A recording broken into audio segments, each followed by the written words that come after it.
हाँ हाँ, ठीक है, लेट्स मुझे लेट्स पूरा नहीं स्टार्ट। पता है बट स्टिल रोहिणी है ना, वो बता देगी। कुछ चीज़ें फिगर आउट करेंगे हम अपना, या never mind.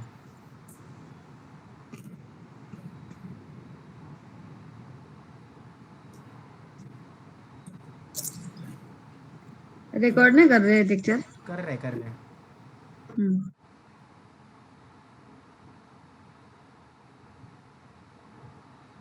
Just a second.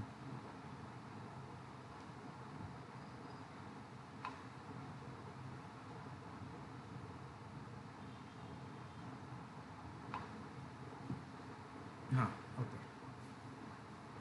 So stellar clusters, let's see what is there.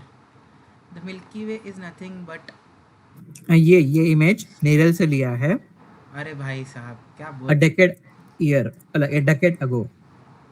अच्छा, still it is very beautiful. इतना danger, it is way much better भाई। इतना 10 इतना साल में डेंजर बहुत इमेज प्रोग्रेस आया हो गया है। कैसे? कितने टाइम का एक्सपोजर रखा था सर ने? 3 मिनट। घंटे भाई, 3 मिनट में क्या आया है ये? अब मैं बोल रहा हूँ डेकेड अगो भाई, डेकेड अगो भाई। मैंने अभी कंपेयर कर लिया है, सामरत का भी ना 1 ईयर का हाँ डेवलपमेंट हाँ बहुत हो हाँ, चुका है। यस यस, खराब हो रहा यस। है। Hmm Milky Way is nothing hmm but mass of innumerable stars planted together in clusters. Yeah, correct. Okay, so this is the guy, right? Charles messier है ना ये? यस जिस हाँ हाँ, चार्ल्स मेसियर है ना? ये यप। Okay, यार so these are Rohini the बोल रहा ना, मैं खा रहा Messier, हूँ, मैं नहीं बोल सकता बार बार। these are the Messier objects. मैं ठीक भी खाना बना रही हूँ। अयो। है, ये चलो चलो, ओके नेक्स्ट। होगा star clusters, Hyades star cluster, alpha Persei cluster. Cluster, ये तो, एक्चुअली वही बात आपको बताया कि लाइक अल्फा पर्सी वाला जो क्लस्टर है, हाँ मतलब मेसियर वाला नहीं है ये, हाँ, दूसरा है। ओके। हाइडिस में भी, हाइड भी इसमें में मेसियर में नहीं आता बराबर। हम्म प्लीडिस तो हमने देखा है, कोमा स्टार क्लस्टर भी देखा है मेरे को लग रहा है, सदर्न प्लीडिस। दूसरा नाम से। ओमिक्रॉन वेलक्रो वेलरम नहीं देखा है, विशिंग वेल क्लस्टर नहीं देखा है, टॉलेमी देखा है, बीहाइव देखा है, ओमेगा सेंटोरी देखा है, 47 टुकानी नहीं देखा है, बटरफ्लाई देखा of course, jewel box cluster देखा है, डबल देखा है, निडल भी है। भी देखा है, या सो दी एच एंड ये क्या है? ची परसी क्लस्टर, ची पर्सी, ची परसी क्लस्टर, पर्सी वाले डबल क्लस्टर वही आई हाँ गेस। हाँ। द ज्वेल, ये ज्वेल बॉक्स है ना, यप। ये डबल है। हम्म देखे हुए डबल तो देखा होगा वो भी तो। Pics taken by amateur astronomers, so और एमेचर एस्ट्रोनॉमर कौन है वो देखो ना। ओह, वेरी एमेचर यार, इनके यस। बारे में तो कभी सुना भी नहीं है। डेंजर है यार, लिया वो फोटो। हम्म सर इनको बोल रहे एमेचर थे मैं, एस्ट्रोनॉमर बोल रहे हैं, वो wow. She was doing the work, मैं बस मोटिवेशनल सपोर्टर था वहाँ पे। भाई इनको एमेचर एस्ट्रोनॉमर बोलेंगे तो हम तो गिनती में भी नहीं है फिर। चलो नेक्स्ट नेक्स्ट। इन्होंने एक इमेज को ओवरलैप क्यों किया है? अरे वो टेलीस्कोप से लिया है। पीछे इमेज है कोई एक, सी, वो क्लाउड है I think, not cloud as in. अरे इधर इमेज है कोई, ये देखो। अच्छा, मे बी जूम करके सर ने बाद में पेस्ट किया रहेगा। कुछ तो किया है जुगाड़, let's hmm go into that, ठीक है। 5 मिनट्स वर्सेस 53 था ना, ओके। एक्सपोजर साइंस और 43 minutes, okay. Hmm Is taken by amateur astronomer again. Vinita ma'am, wow. या Brian Nebula, भाई। wow, beautiful. Open star cluster in Auriga, हाँ 37 Auriga में बराबर। Open star cluster and globular star cluster, Pleiades, M13 Hercules hmm and Omega Centaurus could be core of a dwarf galaxy, ठीक है। इसका mass radius distance estimated age other designations, हम्म angular size location सब दिया है। So Pleiades का क्या है? 800 mass of the 800 times the mass of the sun, total mass हम्म होगा। Radius is 20 light years roughly, distance is 135 light years, ठीक है। 75 to 150 million stars है इसके अंदर, wow. Other designations Pleiades and Seven Sisters, या एंगुलर साइज 120 आर्क मिनट, हाँ काफ़ी अच्छा है। Location is in yup. Galactic disk, ठीक है। मास इज 6 मिलियन है ना ये, हाँ 6 million times mass of the sun, 84 light years away, sorry 84 light years radius है, distance is 24,100 light years, wow, काफ़ी दूर है। Estimated age is 11.65 billion years. Wow, बहुत ज़्यादा पुराना नहीं है ये। Yes, GCL are older, right? हाँ, एक सेकेंड ना, खाली वेट करना। हम्म, पॉज इसको मत, म्यूट कैसा हाँ करते हैं? इसको।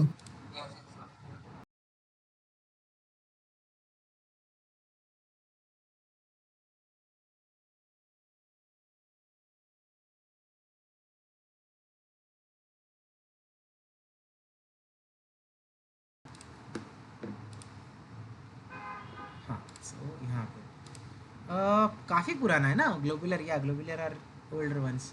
अदर डेजिग्नेशन इज NGC 6205, ठीक है। Angular size 20 arc minute, of course छोटा हो जाएगा डिस्टेंस है तो। And location is galactic halo, ठीक है। And Omega Centauri, mass is 4 million times the mass of the sun. Radius is 75 light years, ठीक है, काफ़ी बड़ा है। Distance is 17,000 light years, okay. तो मतलब M13 is far away than Omega Centauri, right? Hello, Surendra, you are on mute. Surendra, you are on mute. ठीक है। Estimated age is approximately 11.52 billion years. काफ़ी old है। Other definition NGC 5139. Angular size is 36 arc minutes, which is okay, good. Location is galactic halo, ठीक है। Open star clusters. Hello, Surendra. Hello, Surendra, Rohini, hello. वो कहाँ गया शायद. काय माहिती तो कुठे गेला उठून. हम्म. थांबूया आपण, आगे थांबूया. बोलो क्या हुआ. हाँ, नहीं, किधर गए थे? हाथ धोने गया था. ओके ओके, ठीक है। Next slide. ओबीएस दिखाओ एक बार. ओबीएस चालू है। ओके ठीक है. Okay okay continue. Open star cluster. If you look closely at the image above, you will notice a few things about this group of stars. It is dominated by a handful of very bright stars, yes, but there appear to be many fainter stars surrounding the brightest members, yes. The grouping of stars does not have a well-defined shape or boundaries, yes.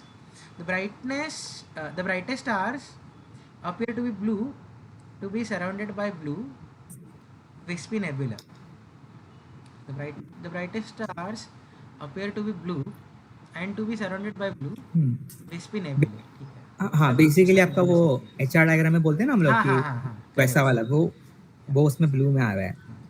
The stars are not very densely packed together, open cluster, Yes. yes.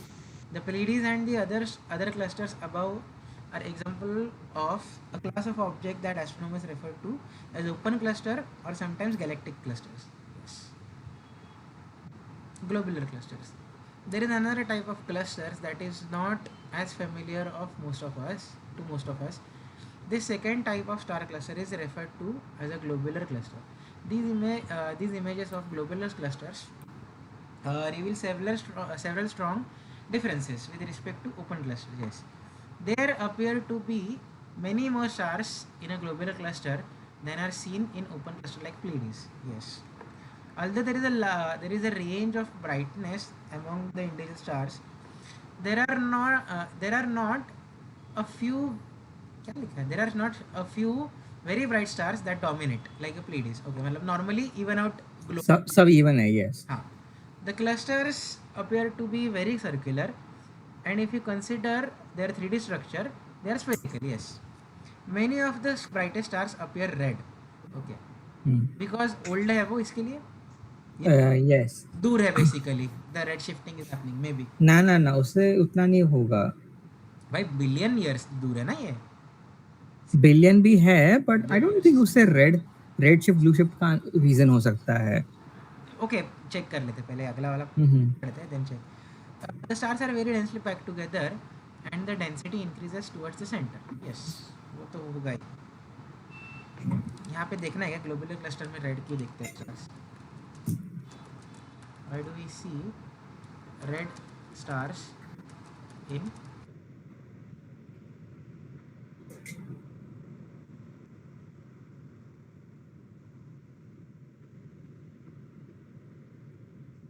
ancient, most of them original. Hot blue stars have already died. Leaving Red behind stars that have expanded to cool, causing them to emit red light. okay, मतलब उनका as ही ज़्यादा है basically. Yes, age reason. ठीक है. Distribution of star cluster. Star cluster changed the notion of our solar system being at the center of the Milky Way galaxy. Refer reference Shapley Curtis debate. Basically sun earth is at the centre, वो वाला पूरा debate था हाँ ना, हाँ हाँ वो which Hubble solved it, वो वाला। हाँ वो चेंज कर दिया उन्होंने। हाँ, तो उसके लिए they were studying the star cluster and उसका डेंसिटी ज्यादा थी। हाँ बराबर correct. So this is the center of galaxy. Okay, clusters यहाँ पे है, ठीक है। Star clusters can be seen in other galaxies too. Okay, they have contributed immensely in determining correct the value of Hubble's constant, and thus helping us understanding age of the universe. Okay, तो ये पूरा fashion Galaxy में तो of course दिख जाएंगे clusters. Yes yes, I can imagine, of course not through our scopes but हाँ definitely. हाँ obviously भाई, अपने में हबल तो देख ही यही सकता दिखता है सब। है। हाँ ज्यादा हबल तो चीज़ देख ही दिखती सकता है है। यार, सवाल ही नहीं आता। 4 4 20, अच्छा। Stellar lifetimes. लेक्चर, रे फनी चीज बताओ, क्या क्या? लेक्चर 5 तारीख को था, सर ने 4 तारीख को पीपीटी बनाई। अरे वाह, वेरी नाइस। सर ये इंजीनियर सर है ने, ना? हाँ सर ने बोला भी था, मैंने हाँ, तो बराबर है। नाही पहाटे 5 तो वाजता बनवली त्यांनी. काय काय? पहाटे 5 वाजता बनवली, म्हणजे लेक्चर होतं ना त्या दिवशीच. हाँ अच्छा हाँ, नहीं तो फिर डेट तो फिर 5 होना चाहिए था ना, लाइक ठीक स्टार्ट है, किया जाएगा ना 4 को। सोने से पहले हाँ. डाला होगा ना, तो फिर 4 डाला होगा, हाँ समझा भी लग 4 रहा है। ये एंड किया रहेगा 5 सुबह से जो हम मॉर्निंग फॉलो में। करते हैं ना, उठने के बाद, हाँ सो के उठने के बाद ये डेट चेंज होता है। Follow up. हाँ। Okay. Why is the sun still shining? The hmm, powerful chemical reactions known could only keep the sun shining for a few thousand years. The Kelvin-Helmholtz क्या है ये? Helmholtz health holds. mechanism हाँ proposed in the 19th century suggested the sun was powered by gravitational contraction, estimating its lifespan at roughly hmm, about 20 to 30 million years. नहीं हाँ ज़्यादा है ना, इतना तो कम नहीं है यार। ठीक है ना, हिसाब से उन्होंने गेस किया था। हाँ हाँ, बेसिकली इसमें इसका समरी ये था कि जो रिएक्शन होते हैं ना आपके हाइड्रोजन हाइड्रोजन वाले, हाँ हाँ तो फोटोन एमिट होता है ना, बराबर। तो photon from the core to the surface हाँ टेक्स वे मच लॉन्गर, मेरे को एग्जैक्टली हाँ नंबर याद यस नहीं है, यस बहुत लंबा रहता है। And then from the surface to earth it takes 8 minutes. हाँ तो अलॉट ऑफ बराबर टाइम सब कुछ वहीं पे कॉम्पैक्ट हो रहा है, कुछ बाहर जा नहीं रहा है, इसीलिए वो फूट नहीं रहा है। ऐसा था, बराबर चला it is not still shining, ऐसा था। बराबर बराबर, it is staying stable basically. हाँ हाँ या ठीक है। वो फिर टाइम्स क्या व्हाट इज द था सन स्टिल डेंसिटी या शाइनिंग? ये वॉल्यूम सब इज, आप I would suggest chat GPT को पूछो ये सब क्या है। चलेगा ठीक है, देख लेते हैं, अगर कुछ समझेगा इतना तो इतना तो समझेगा। समझेगा मास वॉल्यूम क्या है। वॉल्यूम है, ये डेंसिटी है, आया, मास है, ठीक है। यू व्हाट इज क्या दिस? है, you is unit initial and you is now, initial is 0, मास तो आपका वो है ना, मार्स को मास को कैसे लिखोगे, 4 बाई आर क्या है? And density, R is a radius, mass at the radius, mass as a function of radius. अच्छा ओके, सो 4 हाँ, by 3 hmm, pi R cube cube, हाँ, एंड रो। रो, रो इधर है। डेंसिटी आता है mass upon volume, हाँ right. Okay तो okay okay, उससे हाँ मास को बराबर बराबर, हाँ हाँ, ओके ठीक है। फिर अब वो कहाँ से इक्वेशन में, like I So don't now know आगे क्या integrate चल रहा है। हाँ overall radii, we can get the hmm, gravitational potential energy of hmm, Holland sphere. ठीक है, ये बेसिकली हम्म, ये इन्होंने खाली इधर उधर किया है। हाँ इधर उधर लिख E के goes कर here, दिया है। रो वो ठीक हम्म, है, रो है यहाँ पे ये है, एंड द होल टर्म यहाँ से नीचे आ गया। करेक्ट,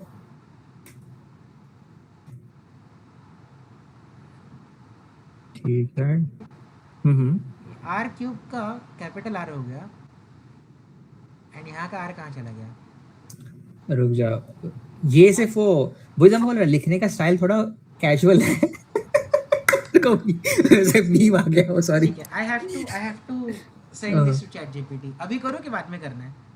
कर सकते हो ऐसा है ना। ना, चलो हाँ हाँ, देखते हैं वो क्या वो एक्सप्लेन फोटो, करता वो स्क्रीनशॉट लेके उसको बोल दो कि भाई ये क्या कर रहा है। है। बिकॉज इतना हम्म, क्या बोलते हैं, मेरे में भी इतना पेशेंस अभी नहीं है शायद। हम्म, स्क्रीनशॉट सिंपल आपका Windows shift S, Windows snapping tool shift S, shift S. हाँ रेक्टेंगल ले रहा है ना, हाँ यस,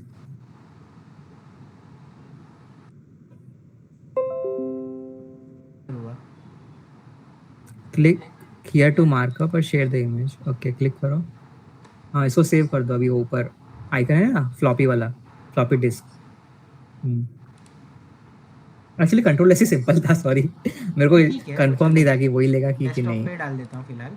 अप टू यू। हाँ एंड नाउ यहाँ पे मेरा रैंडम क्वेश्चंस कुछ ना कुछ चलते रहता है, या तो न्यू चैट में कर दे। न्यू चैट पे डाल दो, वो भी चलेगा।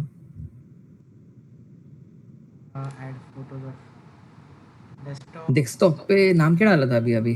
स्क्रीनशॉट है। हाँ वो रहा लेफ्ट में। हाँ can you explain this equations? And everything step by step.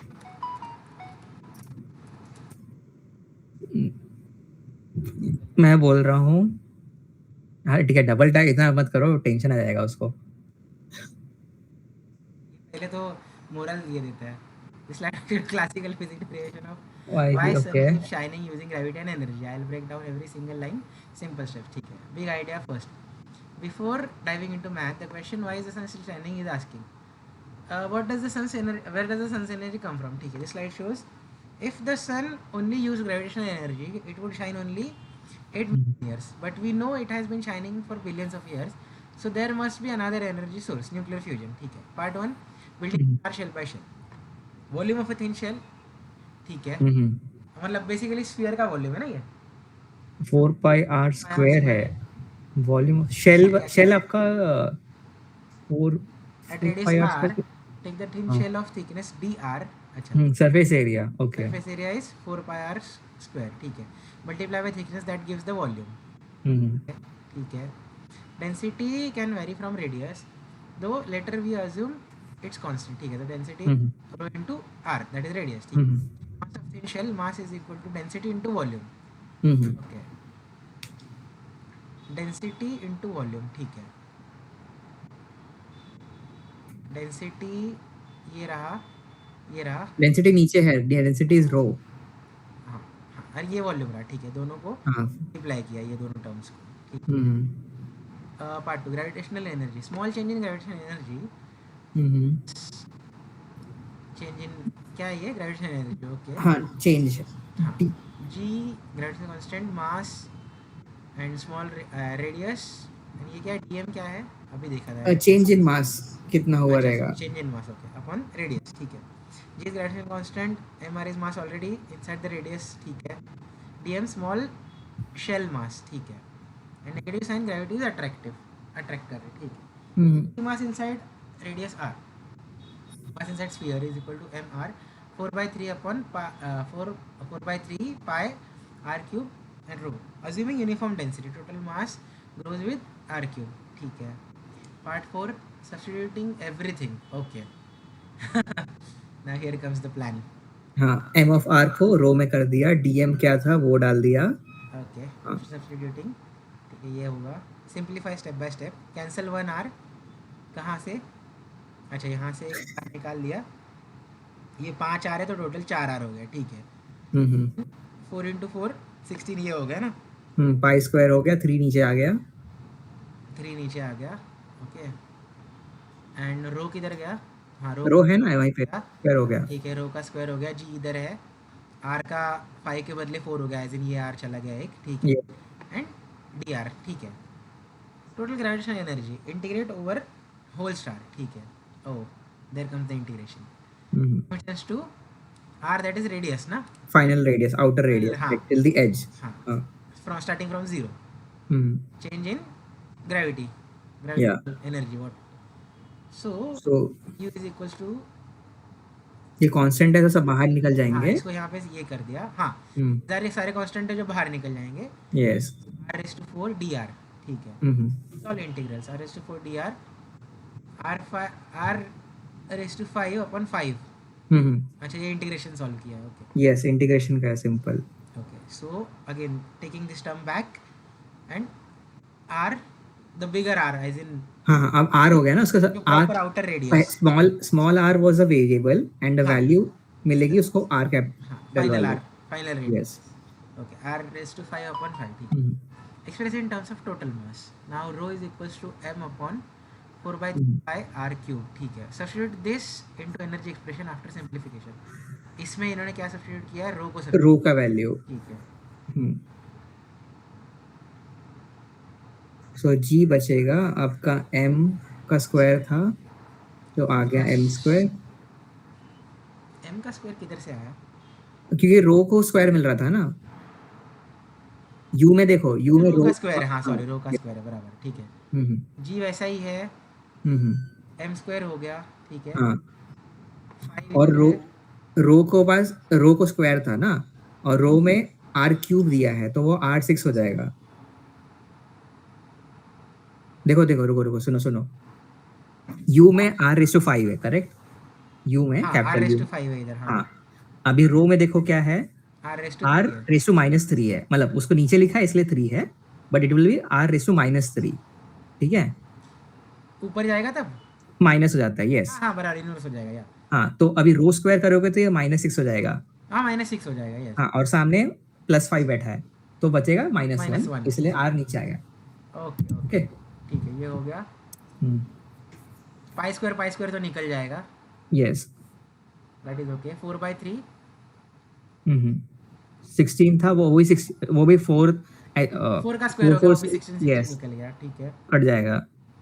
वो 9 था उसको, और नीचे 3 था तो स्क्वायर से वजह से 3:2 3 3:1. बचा. ओके हाँ. Okay okay. 9, हाँ ये 3 का स्क्वायर हो गया तो 9, नीचे 3 था इसके लिए वो 3 बचा, ठीक है.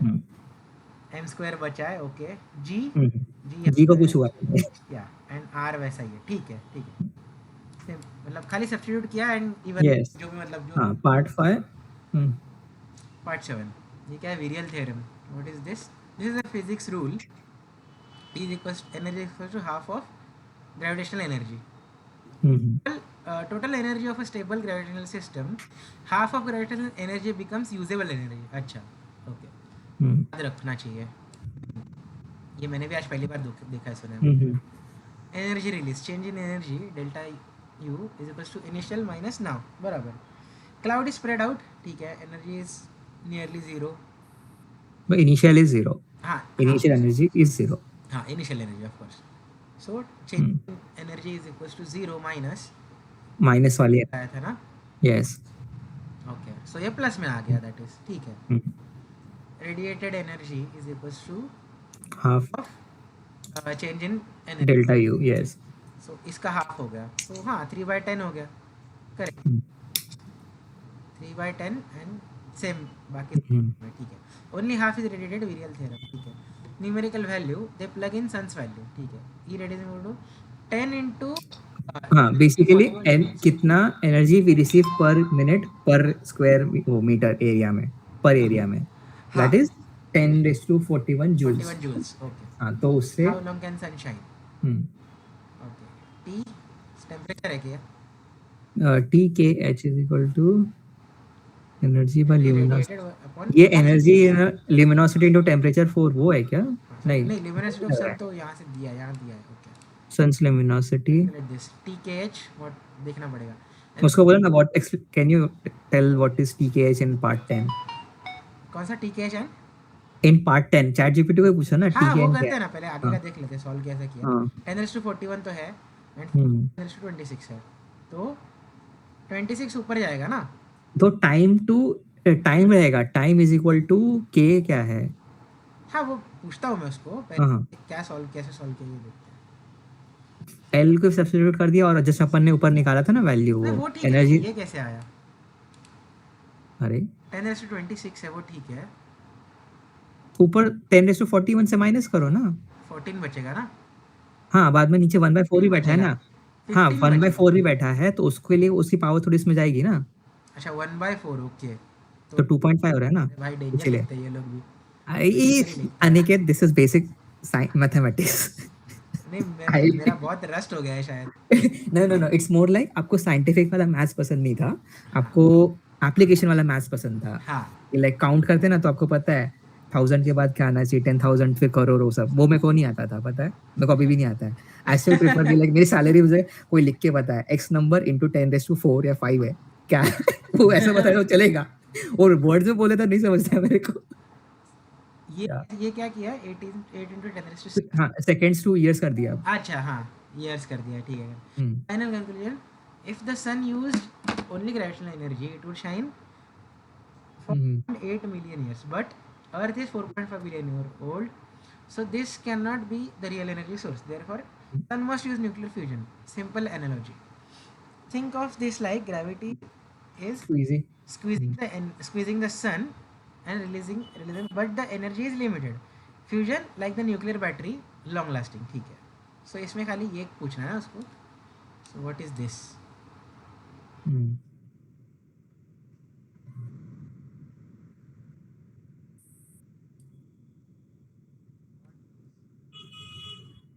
पार्ट 10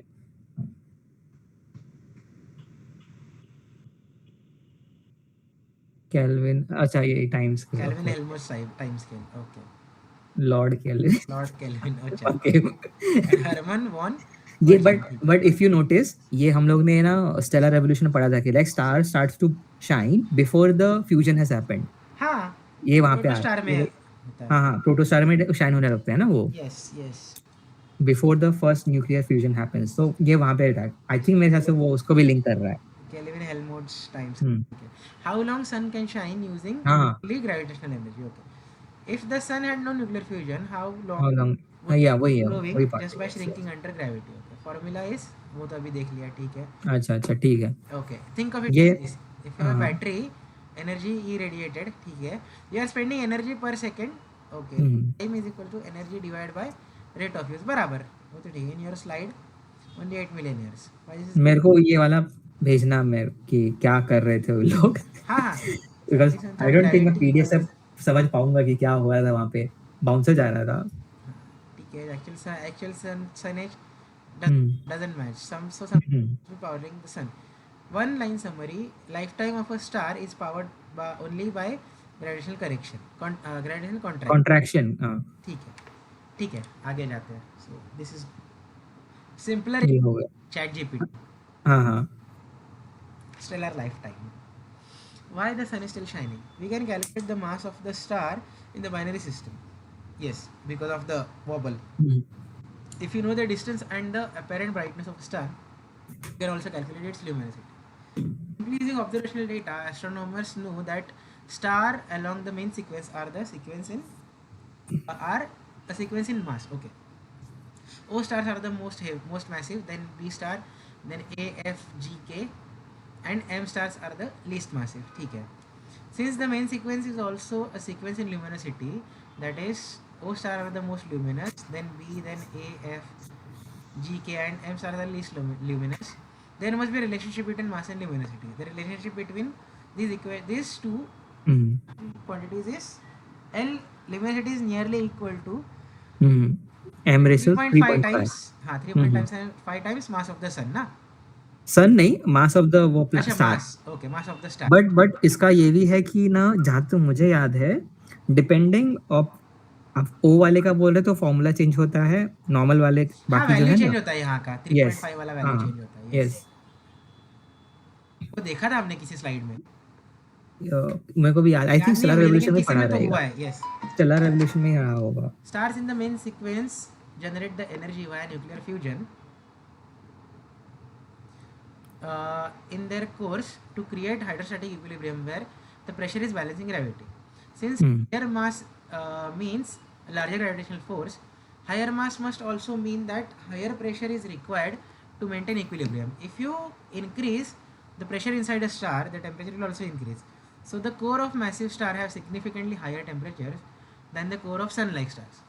हाँ बिकॉज बिगर द स्टार तो वहाँ पे प्रेशर ज़्यादा होगा प्रेशर ज़्यादा होगा हम्म, ज़्यादा होगा एज हम्म, भी ज़्यादा होगा तो ज़्यादा फ्यूजन होगा तो या ज़्यादा एनर्जी आ रही है ना, हाँ एक्सोथर्मिक हीट जन रही है। के वजह से so it's a simple logic thing लेकिन ठीक है बड़ा सेंटेंस है लेकिन वो आई थोड़ा एंटर, मीन है देखा जाए तो हम्म, at higher temperature nuclear fusion reacts generate energy much faster, so the hotter the core, more luminous the star। बराबर and where nuclear fusion reaction generates energy much faster so the hotter the core more luminous the star ठीक है stellar lifetimes the amount of fuel that a star has available for fusion is directly proportional to its mass the luminosity measures how quickly the star is using its fuel. So in general, a rough estimate of lifetime of a star is T, again वही वाला, हम्म mass upon luminosity. ठीक है, substituting L is equals to m raised to 3.5, T is equals to m upon m raised to 3.5, so 1 upon m raised to 2.5. ठीक है, वो तो this is simple, this is okay. या Thus, the more massive a star, the faster it lives its lifetime. And given the exponent of this relationship, it isn't a linear relationship. इतना simple तो होना ही नहीं वाला था, of course. A massive star doesn't live a lifetime 10 times shorter than the low mass stars. But approximately a 316 times shorter lifetime than the lower mass star. Okay. इतना difference है, not हाँ 10 तो of course नहीं m होगा. को वो substitute कर दिया जाएगा 10 टाइम्स एंड समथिंग हाँ, बिकॉज वो वैल्यू चेंज होता है. या बोला ना 3.5 वाला हम्म चेंज होता है. किसी तो इसमें था यार, मुझे याद नहीं है. आई गेस गैलेक्सीज में था या कहीं तो था, आई डोंट रिमेम्बर. कहीं तो था. It's a diagram of open star cluster. ठीक है भाई, यही तो बनाना है. Clusters like a प्लीटी.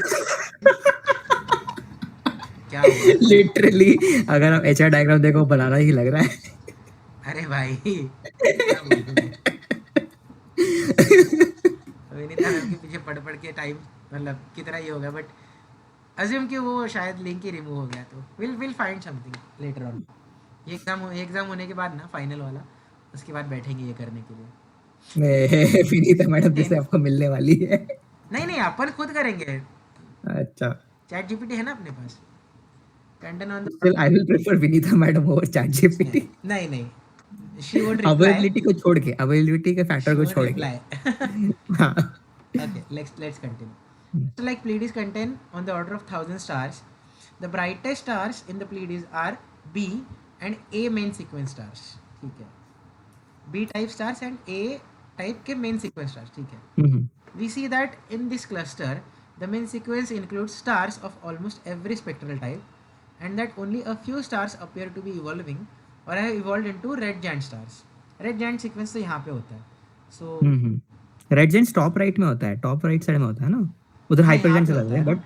हाँ. हाँ ठीक है, मतलब जाइंट in हाइपर जेंट्स उसी साइड पे रहते हैं. in some open clusters, we see that the least massive M type stars have still not made it into main sequence stars. That is, they are in the process of formation. नीचे है अभी भी, main sequence तक आए नहीं है. Change हुआ क्या? हाँ. There are no main sequence stars. ये हेडिंग पढ़ो आप. अभी आप ओपन क्लस्टर से हटके अच्छा, ग्लोबुलर क्लस्टर. ग्लोबल में आ गए हो, या ग्लोबुलर Globular में. में there are no main sequence stars of types O, B, A, F, but there are many red giants. Okay. The brightest stars in the globular cluster are those at the tip of the red giant branch in the HR diagram, which explains the red appearance of the bright stars in the color image of cluster. Okay, मतलब just यहाँ पे होते हैं कुछ stars उस side top. on the verge of getting into the red giant branch. ठीक है. You can also see stars populating the horizontal branch, ये वाला, and also why it is called horizontal branch. मतलब इसी वजह से इसको horizontal branch बोलते हैं कि वहाँ पे रेड जाइंट पहले बहुत सारे स्टार्स जाते हैं, मतलब वो ब्रांच में in the HR diagram. The asymptotic giant branch, and even some stars that have color and magnitude of F stars, but far fewer than the G stars, just below and to the right of them on the main sequence. Just below and right. यहाँ पे. Okay, ये part ठीक है. Globular का और मस्त आएगा यार एचआर डायग्राम. हाँ एक्चुअली मस्त आता है क्योंकि. अच्छा बिफोर एक चीज सर ने एक और पूछी थी जो मेरे को पता थी बट मेरे को समझा नहीं कि वो ही है.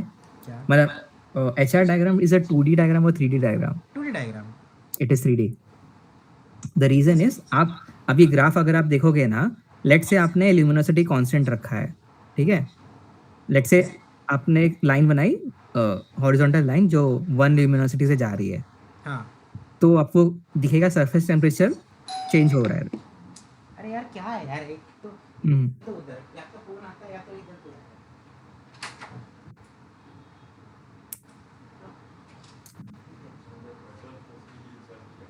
लेक्चर मेरा टाइम जाएगा. बैठिए चलेगा. हाँ बोलो सुरेंद्र. हाँ हाँ, तो ऐसा है कि एक मिनट, एक्चुअली मैं भी वो रेफ हाँ, अगर आप सिर्फ हॉरिजॉन्टली मूव कर रहे हो तो मतलब लेट्स से एकदम लेफ्ट साइड में हो तो आपका हाँ. स्टार छोटा रहेगा, ल्यूमिनोसिटी 1 ही रहेगी, ठीक है. Okay. And when you move it to the right side, जैसे मान लो आपका जो 3000 सरफेस टेम्परेचर है ना वो वाला, हाँ हाँ बट उसका ल्यूमिनोसिटी 1 ही है, तो हाँ. It will be bigger, but सिर्फ साइज बढ़ गया वैसा होगा, ठीक है. ये पार्ट हाँ समझा मतलब आपको? ल्यूमिनोसिटी का कोई ये नहीं होगा. हाँ, ल्यूमिनोसिटी मैंने कांस्टेंट रखी थी बस. बराबर बराबर. सेम वे में अगर मैं सरफेस टेम्परेचर को कांस्टेंट रख दूं, लेट्स से 3000 को, 3000 केल्विन, हाँ तो स्टार एकदम बॉटम से स्टार्ट करोगे आप तो स्टार बहुत छोटा रहेगा. हाँ एंड ऊपर जाओगे लाइक वर्टिकली टॉप में, लेट्स से ल्यूमिनोसिटी उसका 10,000 रख दो, बट सरफेस टेम्परेचर स्टिल 3000, तो अगेन साइज बढ़ गया. सो इसमें जो थर्ड फैक्टर है, थर्ड एक्सेस जो है वो आपका रेडियस है. रेडियस विल बी कांस्टेंट जब आप डायगोनली जा रहे हो, ऐसे टेढ़े टेढ़े, कैसा बोलते हैं ना. मैं समझ गया. हाँ हाँ, तो वैसा इसलिए वो 3D में आता है, बट हमको दिखता है ना, वी अज्यूम कि लाइक वो एक्स वाई जेड होना चाहिए, बट इसको बनाने का जो स्ट्रक्चर है वो लगता है रियलाइज कि लाइक आर इज घूम फिर के आ गया अंदर 2D डायग्राम में भी अच्छा. वैसा है. हाँ, तो वो इससे ना आपको ब्रांच मेन सीक्वेंस में आपको दिखेगा कि लाइक सबका स्टार का साइज सेम है, हाँ भले ही वो ल्यूमिनोसिटी डिफरेंस है एंड ऑल दोस, हाँ. बट इट्स स्टिल देयर वैसा. ठीक है, continue. Okay.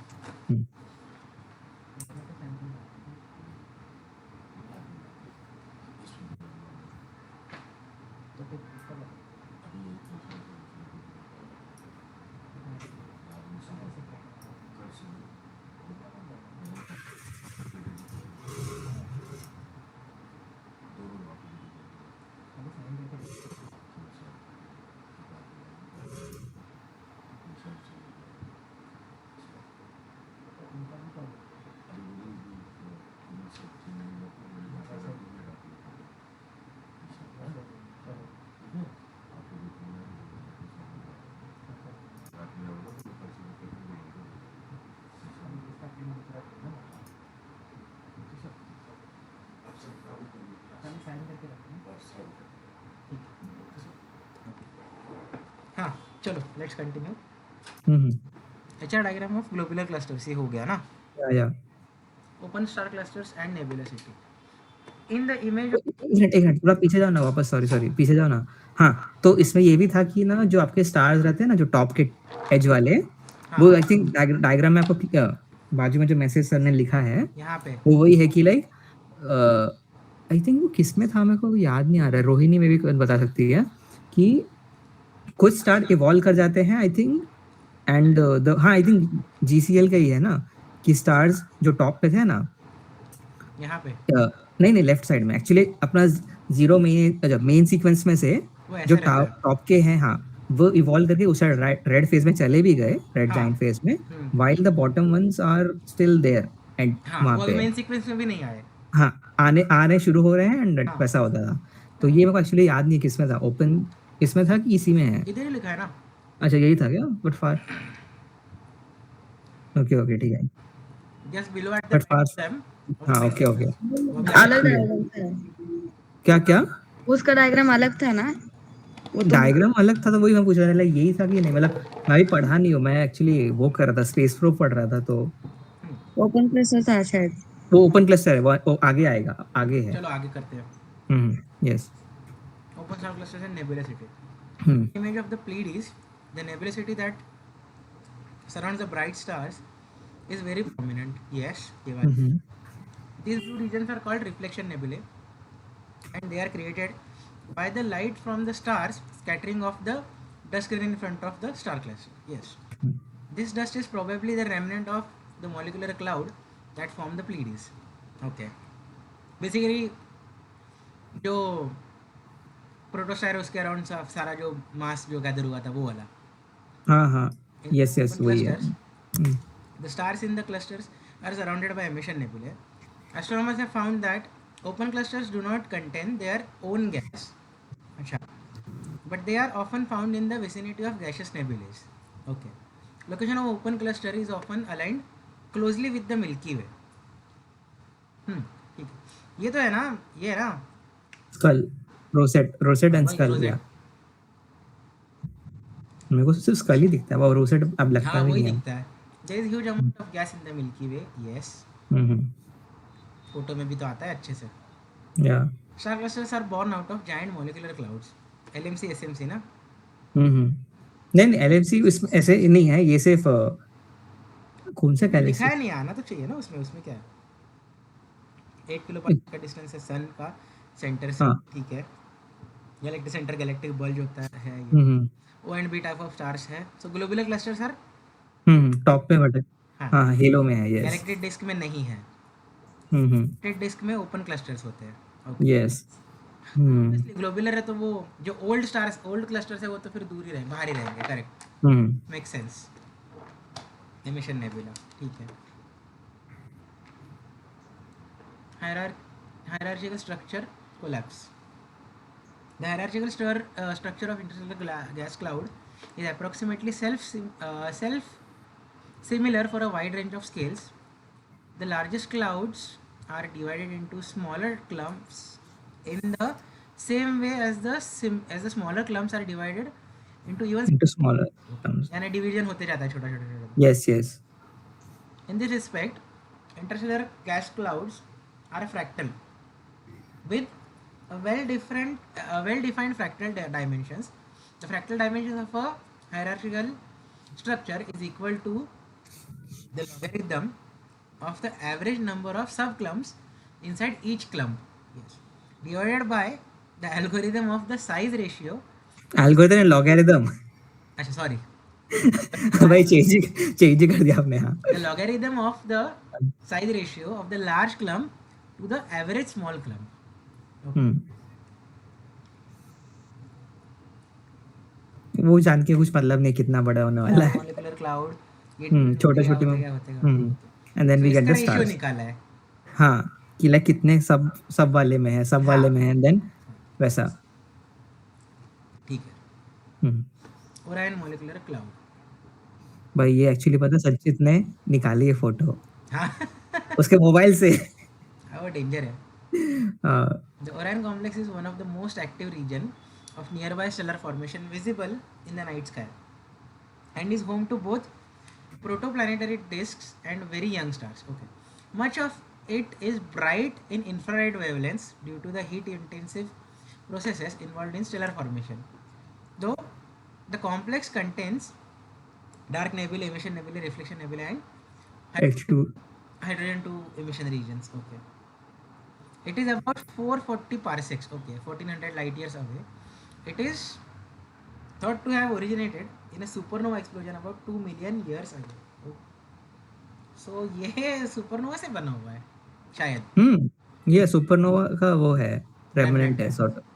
Hmm, the Orion molecular cloud, wow कैसे ओरायन बना है। ये मेन बॉडी। द ओरायन, अरे ये सेम ही है ना, सेम ही तो लिखा है, खाली इमेज अलग डाली है। सी, ये सब कुछ सेम लिखा है। हाँ हाँ, yes yes. Thing is there, sir सो रहे थे। हो सकता है, exactly same thing is there, nothing changes. या HR diagram, luminosity is equal to 4 pi r square.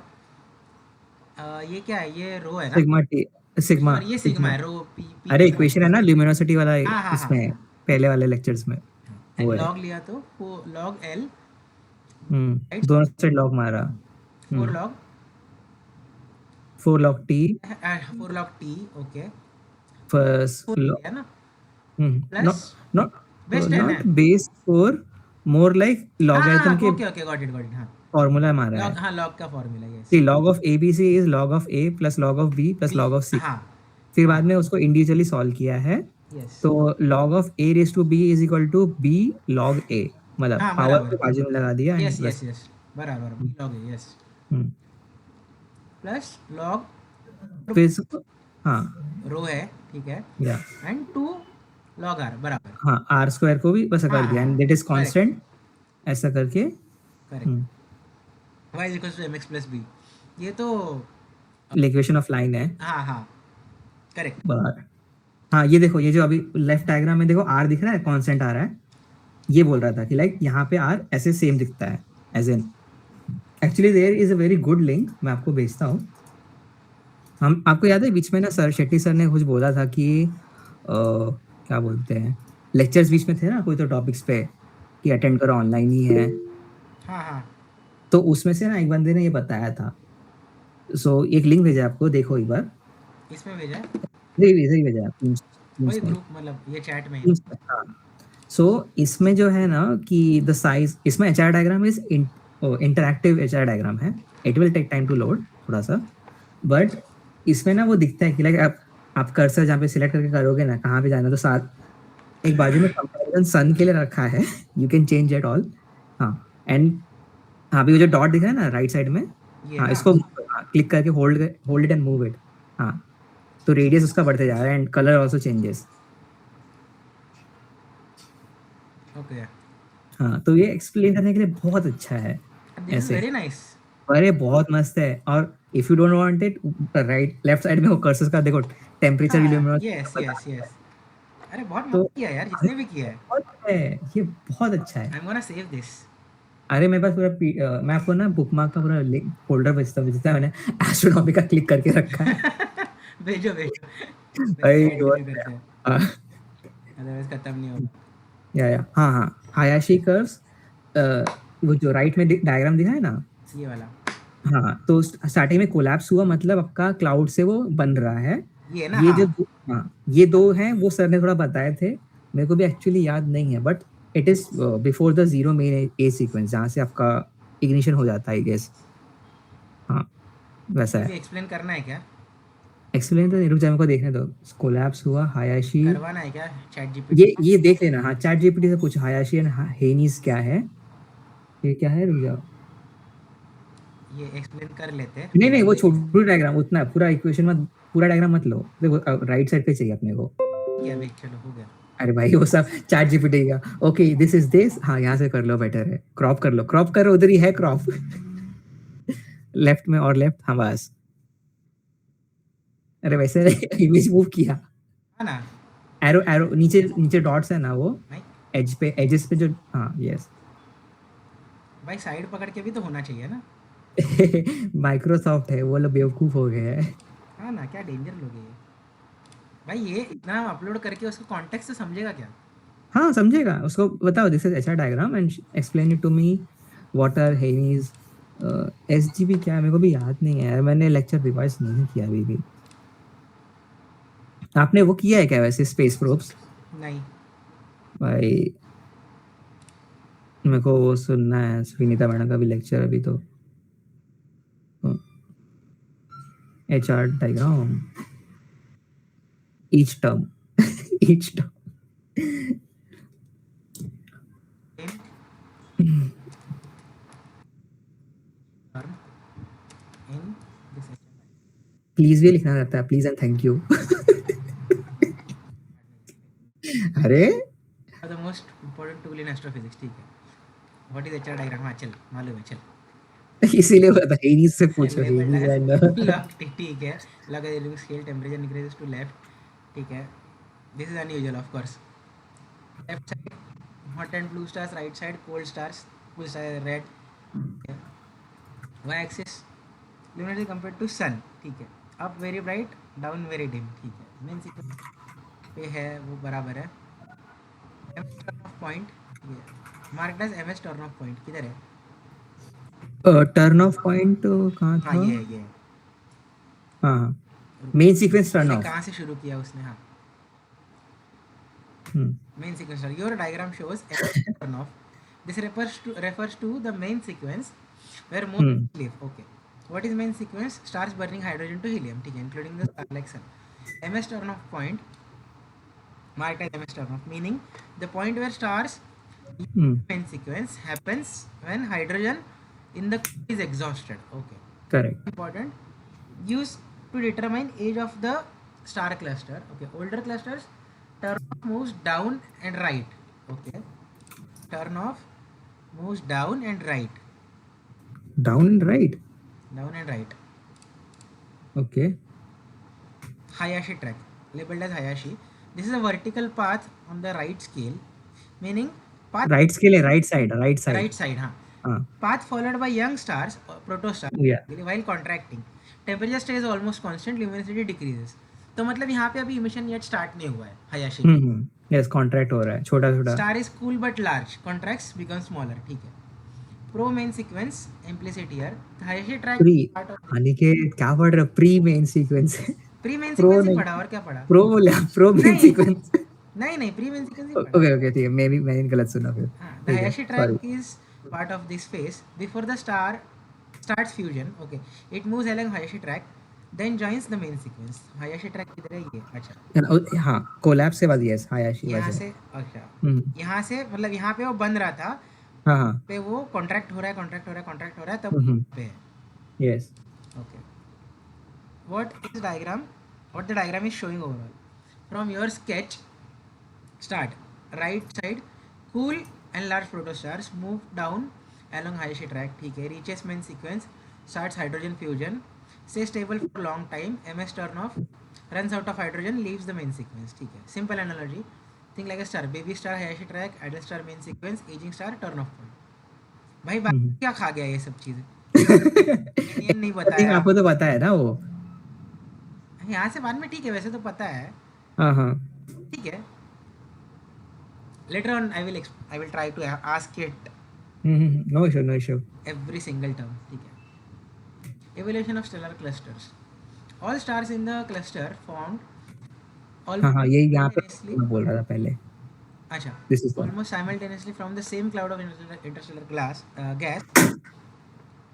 This means that the only significant difference between star is their mass.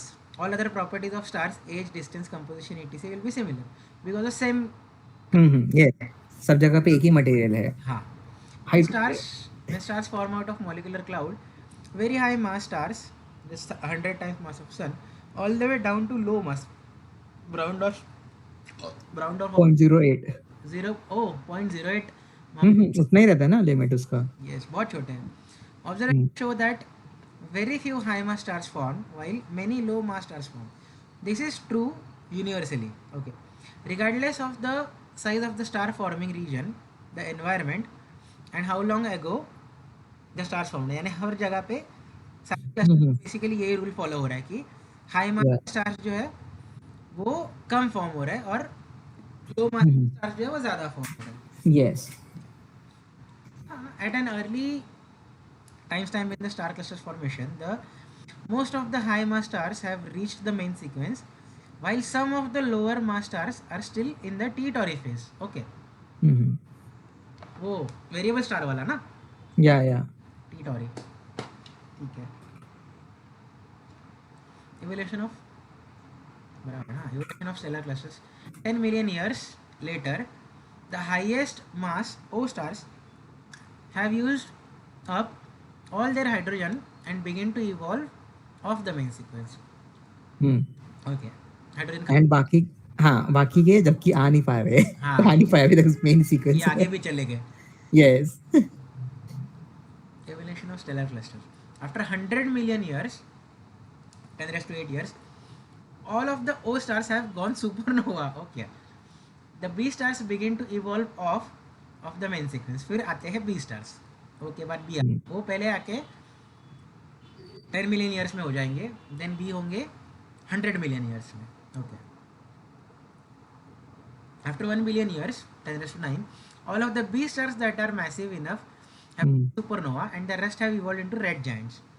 The A stars begin to evolve off of the main sequence stars. Okay, एक एक करके आ रहे सारे types spectral class. Yes yes After 5 billion years, the G stars begin to evolve off the main sequence. The red giant branch is populated with some of the originally more massive stars. Some of the first red giant stars that formed have already become white dwarf. Okay. कितना कुछ हो रहा है। Yes After 10 billion years, 10 raised to 10 years, the OBAFG stars are all missing from the main sequence. The red giant branch is very well populated, and there are so many white dwarfs. Only K and M stars remain on the main sequence. OBAF. Okay, K and M अभी last दो spectral, हाँ last के दो बच्चे हैं yes वो अभी main sequence में आ गए, बाकी सब रेड जायंट ब्रांच में चले गए और व्हाइट डॉर्फ भी बन गए. उसके बाद क्या है, what we see in the sequence is that as a cluster of stars the top of the main sequence disappears first. हाँ, as the cluster stars burn out, the main sequence gets shorter.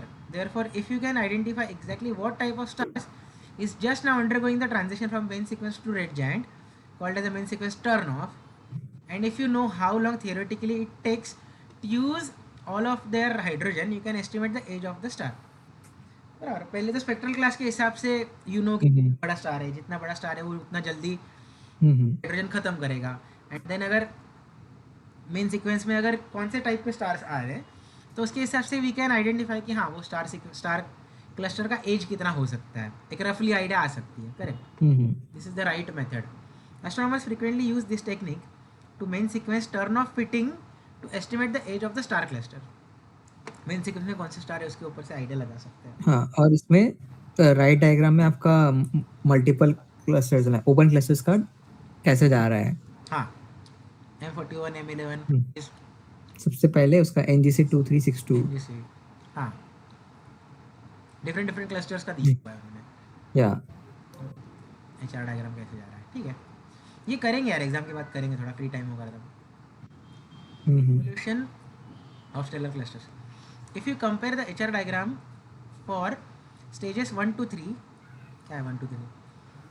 These very similar to HR diagrams of for open clusters. Okay, the HR diagram for stages 6 appears to be very similar to that of globular cluster. कुछ हाँ मतलब उसके साथ match करें. Therefore, the open clusters are young. You tens of millions or hundreds of millions of years old. Globular clusters are very old, typically about 7 to 13 billion years old. Wow.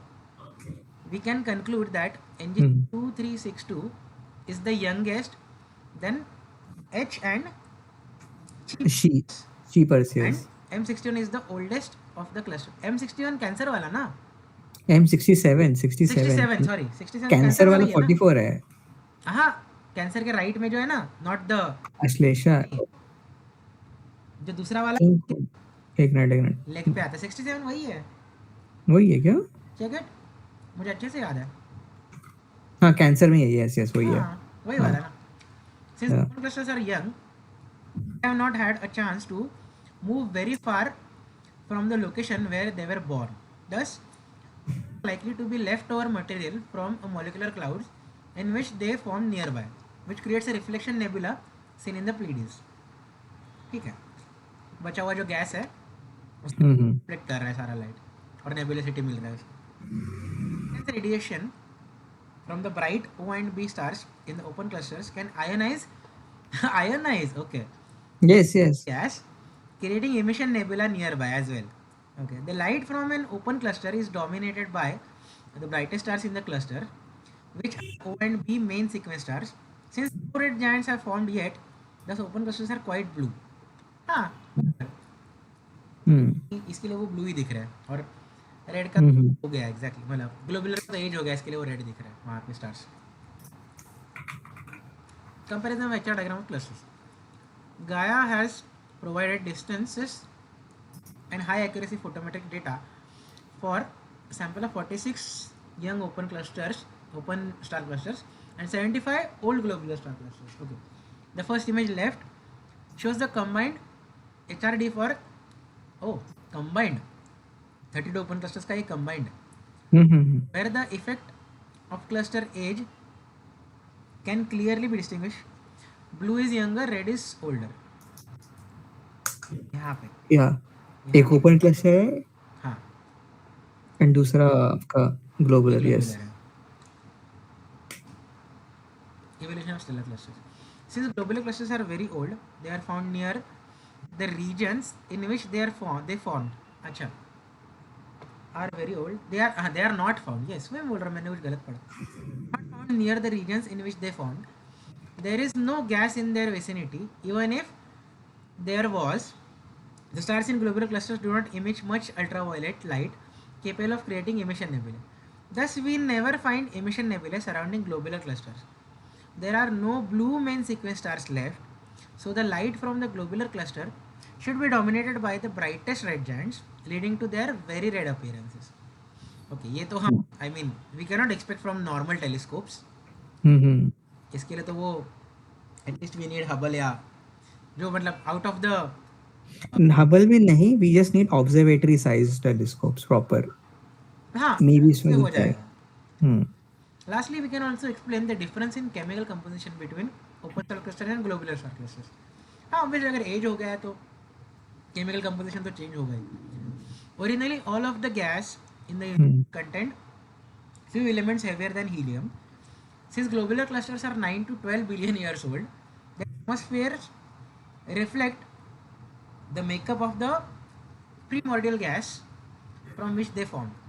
Since open clusters have formed relatively recently, they have 10 to 100 times more heavy elements in their atmosphere. Okay.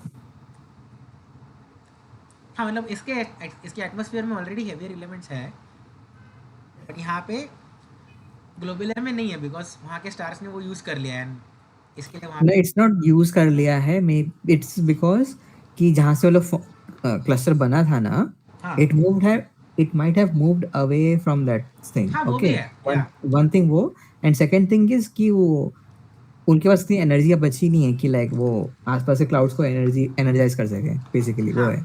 इसके लिए वहाँ पे emission नहीं दिखते, emission हाँ, इस exactly.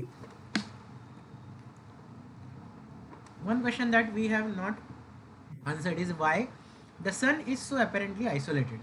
Yes. All stars formed out of molecular clouds that form many stars at once.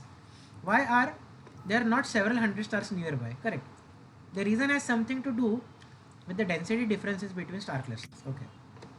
In open clusters, the gravitational pull of all the stars taken together is not strong enough to keep the stars bound to the cluster. Over time, the individual stars in open clusters drift away and the cluster dissolves. Okay. Correct, ये होता है. I think एक दो का example भी है कि ये स्टार वहां से आया था ऐसा, अच्छा, वो रिमेम्बर नहीं है बट they have बहुत पहले assumed it, पढ़ा था. assumed it. हाँ, not assumed it, they know it कि अरे they इसका. अच्छा इन्होंने पूरा प्रॉपर स्टडी किया. हाँ, या The gravitational pull by the cluster on the stars in the globular cluster is much stronger क्योंकि वो tightly packed है. Yes. So these clusters are able to retain most of their stars for billions of years. Correct. It is likely that sun did form as a part of an open cluster. Okay. But sun is now about 5 billion years old. It has long ago drifted away from the stars that formed out of the same cloud. Yes. Now, eventually, sun was also part of some open cluster. Sir ने बोला था कि like can you guess कौन सा star ऐसा drift होके अलग आया रहेगा. सब लोग सोच रहे हो, मैंने सर को ऐसा शेपफुली पूछा, सर हिंट दो ना थोड़ा सा.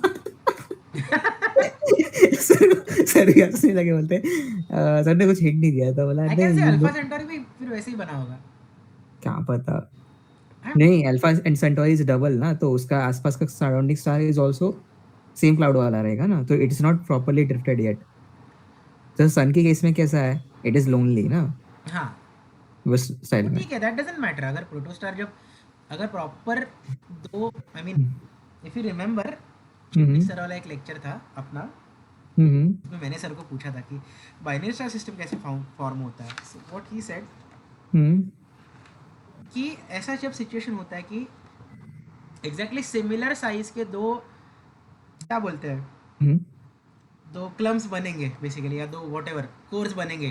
कोर्स जो होते हैं ना, हाँ, वो अगर दो एग्जैक्टली सिमिलर साइज के बने and they somehow accumulate similar mass from the cloud around them. Okay, and जाके अगर सिमिलर टाइम पे उनका बर्निंग स्टार्ट हुआ, so because of the equal gravitational pull में भी अराउंड द कॉमन पॉइंट अब जाके वो बाइनरी स्टार बनते हैं. सो ऐसा कोई ज़रूरी नहीं है. आई डोंट थिंक कि मतलब जो ओपन क्लस्टर से जैसे अभी सन ड्रिफ्ट होके बाहर आया है वैसे ही वो दोनों भी आ सकते हैं. I mean I don't know of course, हो सकता है. It's not like we can not rule that out. हाँ हाँ, बाद में सर को कभी, ये अच्छा पॉइंट है, बाद में पूछेंगे सर को. Giant molecular cloud, GMCs. Giant molecular clouds are truly giant. Okay, बहुत सिंपल है ना, astronomers are very simple. Yeah. Giant molecular order truly giant, simple. In fact, it is difficult to choose a representative image because in most cases you can't see the cloud. For example, the famous pillar of creation in the Eagle Nebula image are only small part of vast giant molecular cloud. हाँ, Hmm. ये सिर्फ part है ना, Yes. Eagle Nebula का कुछ part है ये सिर्फ. बहुत छोटू सा.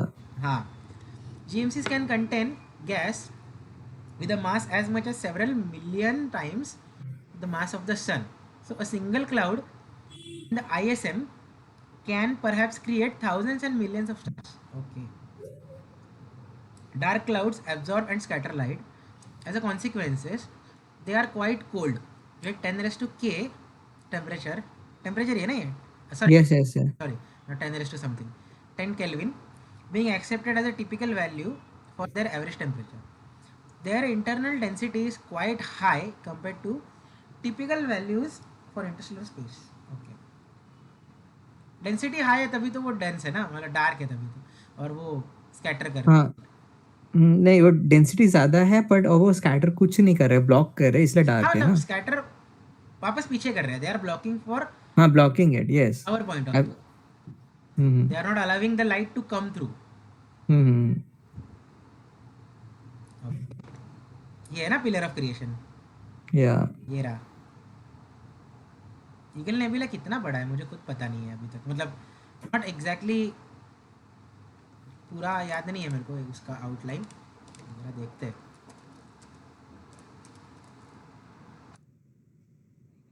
कितना बड़ा है? अच्छा, पूरा ईगल नेबुला है. ओह भाई, hmm. Entire thing is Eagle Nebula. या.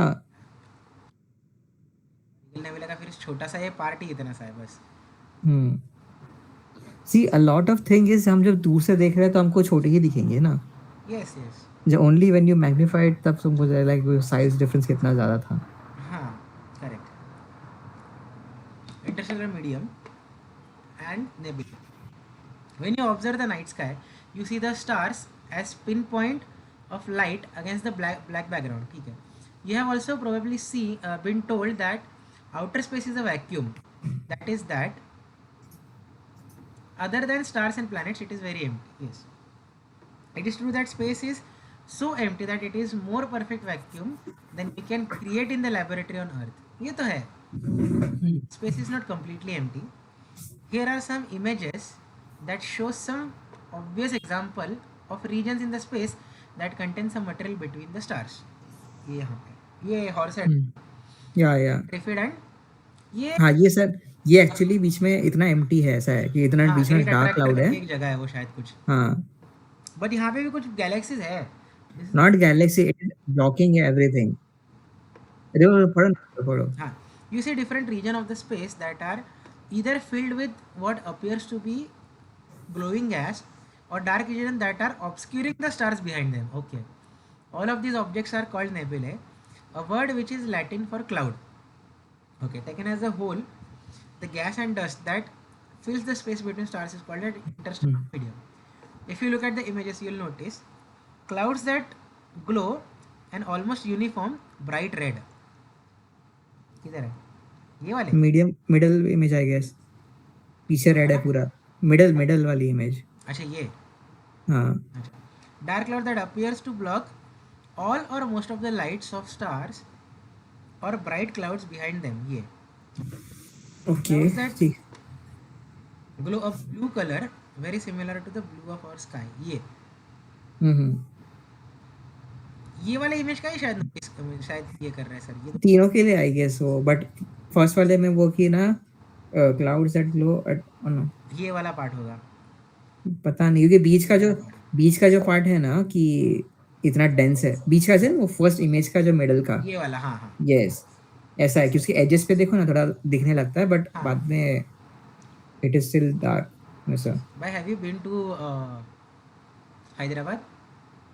क्यों, क्या हुआ? वो हुसैन सागर का ताला भी दिख रहा है मेरे को. ये ह्यूमन किडनी भी बोल सकते थे. नहीं नहीं, किडनी नहीं दिखती है ऐसे. अरे बीन शेप है ना यार, बीन. नहीं नहीं, इतना वैसा. भी नहीं है वो. हुसैन सागर का वो बराबर दिख रहा है. बता, ठीक है. Let's address the physical processes responsible for the appearance of these various nebulae and give them more descriptive names. Okay, चलो एक एक करके शायद होगा. Emission nebulae emits emission spectra, not continuous or absorption spectra. Okay. What is required for a cloud of gas to emit an emission spectrum is for electrons in the gas to be in energy levels above level 1. Level वो excited. हाँ correct atom के level 1 वाला वो वाला Yeah. State होना चाहिए. As they move down to the ground state, they will emit photons of specific energies, producing emission lines at those specific energies. How do the electrons get into the higher energy levels in the first place? In the case of emission nebulae, there is a clue usually quite apparent in the image. Okay. You see a large region of glowing red emission nebula surrounding the number of massive stars. तो stars की वजह से वहाँ पे energy आ रही है, वो Yes. emission हो रहा है. Correct. Yes. Star के light की वजह से. Emission nebula. The massive stars give off a lot of ultraviolet light which the hydrogen gas absorbs. The electrons in the H atoms, hydrogen atoms, absorb so much energy that they are actually stripped completely from the H atom, creating a sea of hydrogen nuclei and free electrons. This process is called as ionization. Yes, when electron leaves the atom, it is called as ionization. Simple. The free electrons can recombine with the hydrogen nuclei, and then as they cascade down to the ground state, they emit photons. Because the clouds are primarily made up of hydrogen, the spectrum of typical emission nebula shows strong hydrogen emission lines, that is H alpha at 656.3 nanometers, which is in the red spectrum. वो वाला spectrum जो अपन देखते हैं वो वाला. Visible spectrum में. Yeah. हाँ, visual spectrum. Astronomers refer the neutral hydrogen atom as H1, pronounced as H1, yes, and they refer to ionized hydrogen nuclei as H2. For this reason, the glowing red emission nebula formed surrounding massive stars are often referred to as H2 regions. Okay. So emission हो रहा है H2 से ज़्यादा, इसके लिए H2 बोलते हैं उसको. ठीक है. Emission nebula. On the x-axis is wavelength in angstroms, and on the y-axis is the relative flux or apparent brightness. ठीक है. Wavelength and brightness. ठीक है. You can see that there are several very prominent emission lines. The H alpha line at 656.3, अच्छा 656.3, okay, angstrom में, sorry. Metre से नीचे गया तो ये डेसिमल का कन्वर्जन होता है. 6563 किधर है? यहाँ पे 6563. H beta line at 4861 angstroms. 4861 यहाँ पे होना चाहिए ना, somewhere here. ये 5000 से नीचे है, यहाँ पे होना चाहिए. H gamma line at 4340 angstrom यहाँ पे, and a helium line, several oxygen lines. O3 is doubly ionized oxygen, यानी 2 electrons निकले तो doubly ionized हो गए. In 500 कहाँ पे यार? हाँ, in this nebula the oxygen line at 5007 angstrom stronger than H alpha, so the nebula appears more green than red. अच्छा, so ये जो है that is line. हाँ वो oxygen line हाँ is brighter than H alpha. Yes, that's why the nebula appears more green than red. Okay. Dark nebula. अब वही image I है, बस थोड़ा सा सर ने ब्राइटन अप कर दिया या फिर कुछ दूसरा फिल्टर ऐसे दूसरा स्पेक्ट्रम में लिया फोटो, वैसा मुझे लग रहा है. हाँ. ये शायद आईआर में लिया होगा, पढ़ते हैं ना क्या है. नहीं ठीक है, let's see. In regions where there are a lot of stars or regions with bright emission nebula, we can see dark nebula that appears to be blocking the background light sources behind them. ये वाला. These dark nebula are also interstellar clouds, but unlikely the emission nebula, they are very cold Kelvin, as opposed to about 10,000 Kelvin of emission for emission nebula, and very dense भी है और very cool भी है. Okay.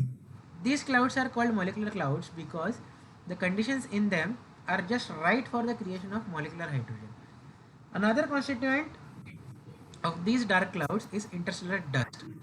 The dust particles are very tiny grains of different solids, And if you compare their chemical makeup to common materials on Earth, they are similar in many ways to soot and sand. अच्छा, sand के grains जैसा ही है. As photons of light encounter a dark cloud of a gas and dust, we observe two effects. First, the light is extinguished.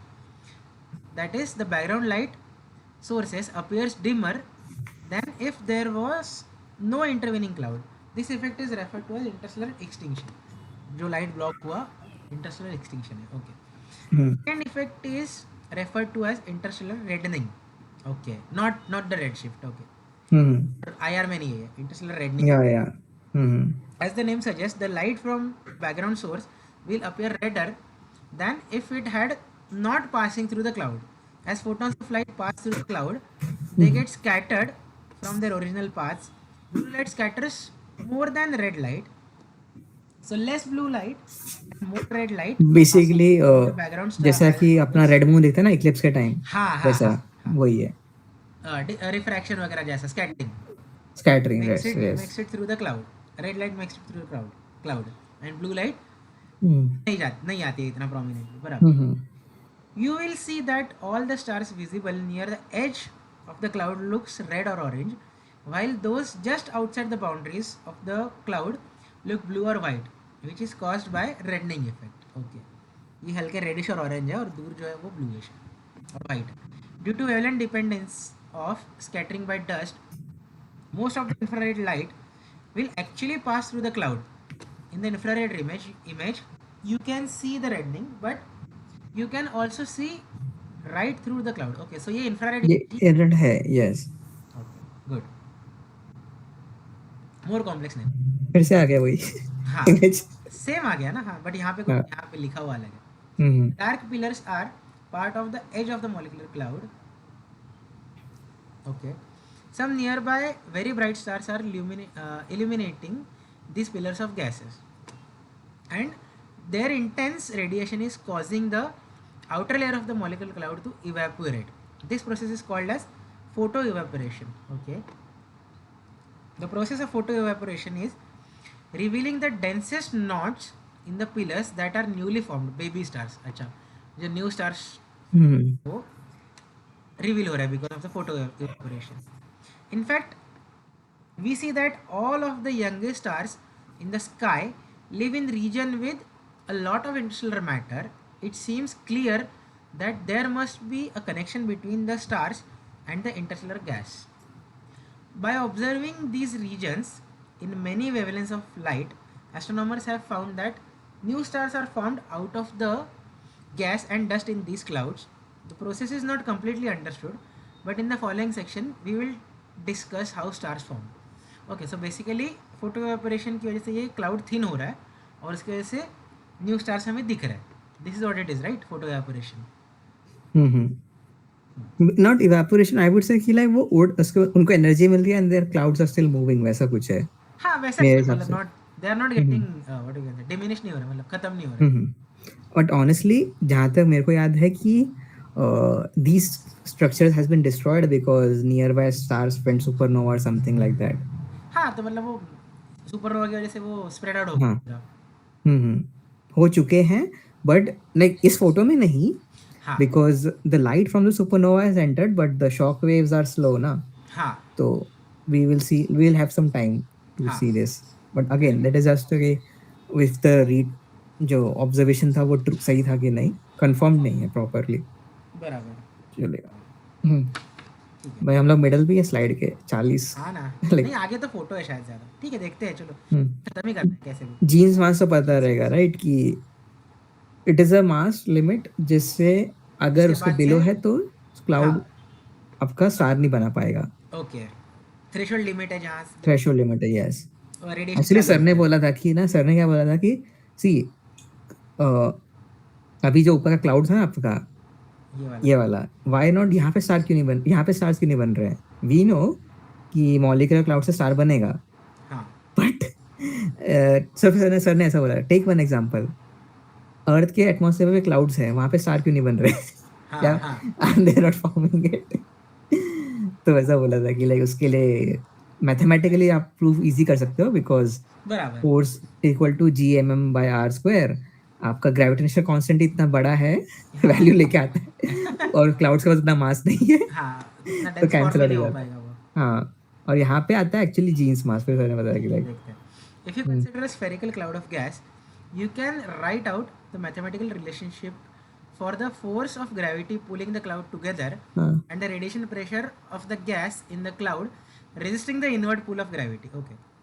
You can write the expression of the mass of a cloud that has these two forces exactly in balance. हाँ बराबर ठीक है.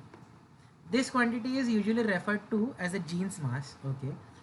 If a cloud has mass that exceeds the Jeans mass, the cloud will be unstable to gravitational collapse, meaning that if some event can cause the cloud to begin to collapse. Depending on the density and the temperature, clouds of thousands of solar masses in the size are generally above the Jeans mass. Okay. Once the collapse begins, the cloud's density and temperature will increase. Size छोटा होगा, temperature जाएगा. Interstellar cloud are not very uniform, and we expect that as they collapse, they will fragment into number of clumps. During the collapse phase of an individual clump, a few additional effects occur. First, the clump in the cloud will attract nearby gas particles, causing them to grow more massive. Yes. Early in the process, the cloud is still thin enough that the photons generated inside the cloud can easily escape, so that the cloud radiates light as it collapses. Even if the clump is radiating light from its core, the surrounding GMC is still so dense and dusty that we cannot see light from the core. Okay. At some point, though, the core of the collapsing clump becomes so dense that the radiation being generated deep inside the clump becomes trapped. It has become opaque, causing the temperature of the core to increase quickly. At this point, the core can be referred to as protostar. हाँ, protostar बनने तक भी अभी तक light और radiation बाहर आता नहीं है. After what you can say, I don't remember, एक ऐसा, not able to remember the name, pulsar जैसा कुछ एक ब्लास्ट होता है, उसके बाद प्रोटोस्टार से स्टार बनता है. आई don't know if I am remembering it rightly. वो अपने को सर ने डायग्राम बताया था ना वहाँ पे, हाँ चिटनी हाँ सर हाँ ने। हाँ, याद है मुझे अच्छे से वो डायग्राम, बोल रहा हूँ. देखते हैं ना आगे होगा. Jeans mass. The Jeans mass aids in understanding why gas clouds fragment into smaller pieces during collapse, helping to determine the initial mass function. It describes the distribution of stellar mass. Okay, mj, that is Jeans mass, is equals to pi. There is temperature ना, क्या है Jeans mass, ठीक है. अच्छा, Boltzmann constant है. Okay, 1.38 into 10 raised to negative 23 joules per Kelvin. Kelvin. T is temperature, yes, temperature of the gas. Gravitational constant. Mu means molecular weight. Acha. And mh is mass of hydrogen atom. And Rho is under mass density of the cloud. Rho, okay. Rho raised to negative 1/2. Okay. Key relationship. mj is directly proportional to T raised to 3/2. Higher temperatures prevent collapses. Yes, need more mass. mj is directly proportional to rho raised to negative half. Higher density encourages collapse.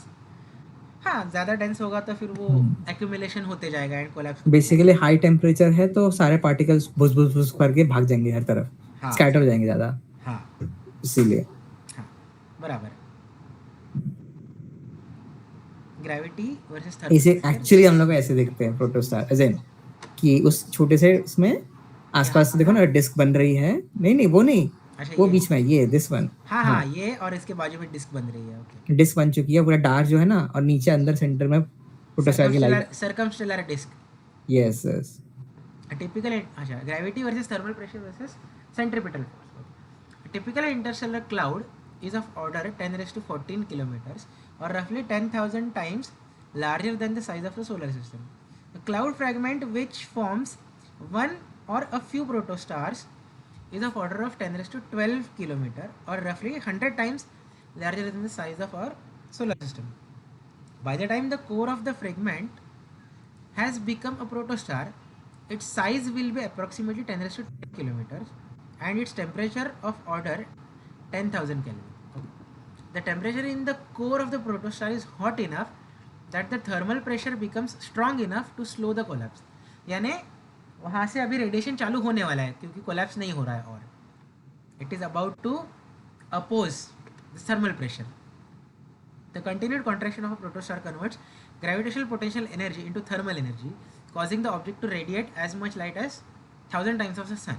Okay. During the same time period, conservation of angular momentum causes the initially very slow rotating cloud to spin much more rapidly because size छोटा होगा तो speed बढ़ेगा ना, that is angular momentum, right? Yes. There will be significant centripetal force to resist further gravitational collapse along the equator of the rapidly rotating protostar, but the material near the poles will not feel this same resistance. Because of this, a disk will form around the central protostar. This disk is called as protoplanetary disk. यहाँ पे planets form होंगे उस disk पे. हाँ, वहाँ पे planets form होंगे बाद में जाके. Yes. Herbig Haro objects. As the contraction phase of the protostar continues, the core temperature begins to reach more than 1 million Kelvin. The protostar undergoes some violent changes during this time period. The outer parts of the clump are radiating an enormous amount of light, but the amount of light varies by large amount on short time scales. This is called as T-Tauri phase. Okay. T-Tauri variable stars में ही आया था ना अपने को? Yes, T Tauri में. हाँ. और फिर बाद में ओमिक्रॉन सेटी वाले भी थे और लाइरेट्स भी आते हैं. बेसिकली इनका time variation in the time जो था ना, वो टाइम लाइट वेरिएस, हाँ वो वेरी हो रहा था. Stars in the T-Tauri phase are also sometimes observed to be emitting bipolar outflow materials. यही था यार. मैं बोल रहा था ना, ये पल्सर जैसा, that is outflow of material जो फ्लो कर रहा है ना. They are usually referred to as Herbig-Haro और HH objects. Okay. मतलब जो bipolar outflow दे रहे हैं वो है HH objects. ठीक है. Also during this T-Tauri or HH phase, the protostars somehow shed some of the outer layers of materials left over from the GMC, revealing them for the first time to telescopes that can detect optical light. Great. The birth of a star. In a molecular cloud, we see that the brightest stars form first and their intense radiation evaporates the outer layers of materials hiding behind smaller protostars. Very nice. Herbig-Haro objects हो रहा है, bipolar outflow ये और ये, ठीक है. Disk around protostars ये बोल रहे थे ना आप? Yeah. Protoplanetary star disk.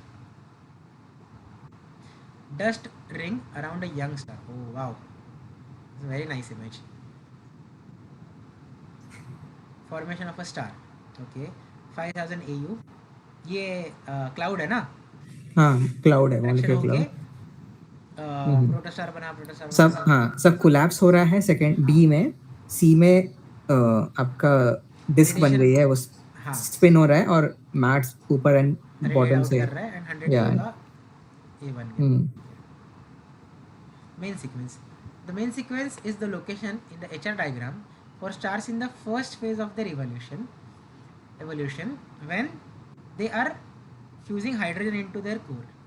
If all sequence stars are fusing hydrogen in their cores, what determines whether a protostar will become an O, B, A, F, G, K or M sequence. Yeah. कौन सा spectral class बनेगा वो कैसे decide होगा? Yeah. The answer to this question is star's mass. More massive stars have hotter cores because they contract further before they can generate enough radiation pressure to counteract gravity. Thus, more massive stars produce energy at the much faster rate than low mass stars. This causes high mass stars to be much more luminous. An O star is about 10,000 times more luminous than the sun. But it also shortens their lifetime. Yes, the lifetime of an O star on the main sequence star is only about 10 million years, while the main sequence lifetime of a G star Like the sun is about 10 billion years. Wow. The main sequence lifetime of M star may be 10 trillion years. भाई साहब M type के stars कितने जीने वाले हैं यार. सोचो ना उधर प्लैनेट्स में अगर लाइफ हुई तो उनको कितना टाइम मिलेगा, assuming they don't destroy themselves और एग्जॉस्ट देयर रिसोर्सेज. भाई याद दिला ही दिया मुझे टर्मिनेटर का. पता नहीं बट ठीक है, नहीं 10 देखी है. Trillion years. ओके चलो. ओबी एसोसिएशन. वाओ. ये डायग्राम में क्या ये था? बड़े हैं. ये हाँ. बड़े स्टार्स हैं. ओबी जो है ना, हम्म. these are luminous and bright stars जो है, that is O and हाँ. type of stars. Hmm. Carina Nebula. Okay. यहाँ पे O and B stars यही होंगे ना. हम्म. These are O and B type of stars. Spectral class. ये क्या है? I mean, सर ने पहले सिर्फ इमेज दिया है, नेक्स्ट आगे स्लाइड में बताएंगे क्या है वो. अच्छा. ओके. हर ऑब्जेक्ट्स यहाँ पे है. ठीक है. ब्राइट रिम्ड ग्लोबुलर्स यहाँ क्या है, ग्लोबुल्स यहाँ पे है. की होल नेबुला है. ओके. वाह, बहुत सारी चीज़ें लिखी है सर ने इसमें. डार्क ग्लोबुलस है. कहाँ पे है ये? अच्छा यहाँ इतना छोटा. वाह. Trumpler star 14 star cluster is here. Dust pillars है. ओके. बहुत बड़ा इमेज है मतलब ये. आई मीन बहुत बड़े. What you can say. देखो ना 10 पार्सेक ऊपर राइट में लिखा है, Stretch of the 10 light sky. Years 10 light years. उसको डाला है. हम्म. 4 पार्सेक का नहीं रहेगा, ज़्यादा रहेगा ये इमेज. रुक जाओ एक्चुअली ना I am trying to understand. ये फर्स्ट इमेज जो सर ने दिखाई थी ना, कार्निया नेबुला वाली, करीना नेबुला ये वाली. करीना, हाँ, यहाँ से उसको और जूम कर करके गए हैं मेरे ख्याल से. शायद ये. और फिर ये वो और इसमें कहाँ रिलेशन है, लाइक ये दिस सेक्शन उस इमेज में कहाँ पे है, मैं वो ढूंढ रहा हूँ तब से. चलो देख. अच्छा करीना यहाँ पे है. हाँ, ईटा करीना वहाँ पे है बट. इसी के आसपास होना चाहिए ना वो. ठीक है, देखते हैं next. The Orion Nebula. Wow. Nice. Propagating star formation. Okay. O type massive stars. Ionised gas है. Molecular gas. Small stars and high turbulent pressure. Okay. So ये कॉन्ट्रैक्शन हो रहा है एंड यहाँ पे प्रोटोस्टार रहा है. ये ना ये process. Yes. Propagating star formation. Young star, giant molecular cloud. Okay. Compact H2 region and infrared sources. Expanding H2 region. Okay. Older clusters है और and H1 shell है. Okay. So young stars इसके अंदर है. ठीक है. Young cluster है, sorry, not stars. Young cluster. Westerland 2 part of Carina star forming region. Okay. Carina nebula में स्टार फॉर्मिंग रीजन है ये. ढूंढना पड़ेगा करीना नेबुला में. ये क्या है? Let me just zoom in. Constellation 3 triggered formation. अच्छा, ये कोई क्लस्टर ही होना चाहिए. Not able to understand. कौन सा स्लाइड है? 63. 63. ठीक है, देखते हैं ना. The local bubble. Around 14 million years ago, series of supernova pushed out the interstellar gas to create the bubble, triggering star formation on its surface. All young stars and star-forming regions, out to about 500 light years from the sun, sits on this bubble. Okay. 500 light years दूरी सन से मतलब बाकी star formation regions. The local bubble spreads out 1000 light years and keeps growing.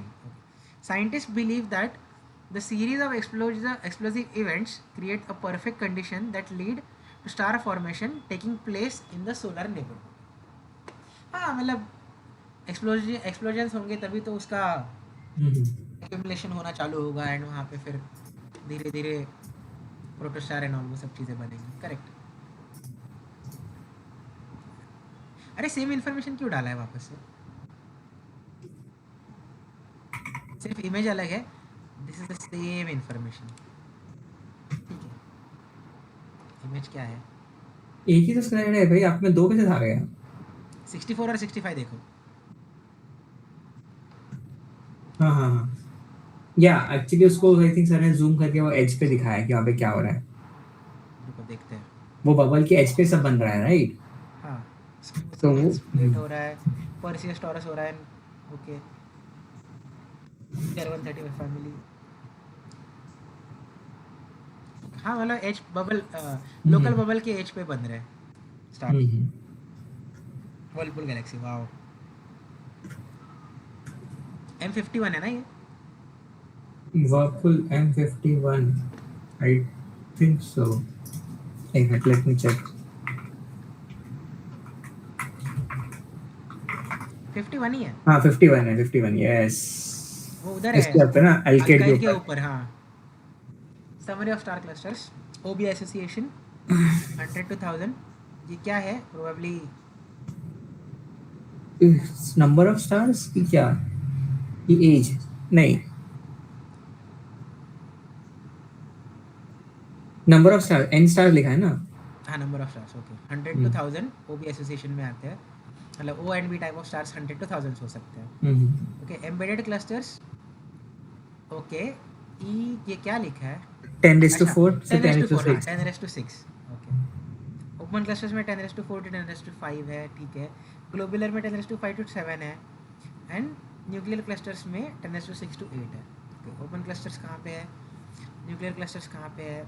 ये एक galaxy है by the way. Hmm OB association, globular clusters, embedded clusters, ठीक है। Phases इन stellar formation, ये ज़रा जूम करके पढ़ते हैं। ये अपन ने इमेज देखी थी स्टार्टिंग में। हाँ, बाइपोलर रहता है and exactly. All those. Gravitational collapse हो गया, ये सारे क्लाउड्स मर्ज होके एक बन गया। देन प्रोटोस्टार, ये देखो बाइपोलर फ्लो, यही ये याद आ रहा था या मुझे। Yeah yeah and this is circumstellar disk, proto planetary, hmm ठीक है। Planetary debris disk, central star, and ये पूरा अभी सिस्टम बन गया, स्टार सिस्टम बन गया। This is how it does. Hmm phases in Galaxy formation, ये देखा है अपन ने गैलेक्सीज वाले। ये गैलेक्सी सर ने वही बताया ये टॉपिक इज बाकी सब टॉपिक्स का ब्रश अप करेगा आपको। हाँ, a spherical तो वही हो cloud रहा है। of turbulent gas gives birth to the first stars and star clusters. Okay, the rotating cloud of gas begins to contract towards its equatorial plane. Yeah, stars and clusters are left behind the halo as the gas cloud flattens. Okay, ये disk बन रहा है धीरे धीरे.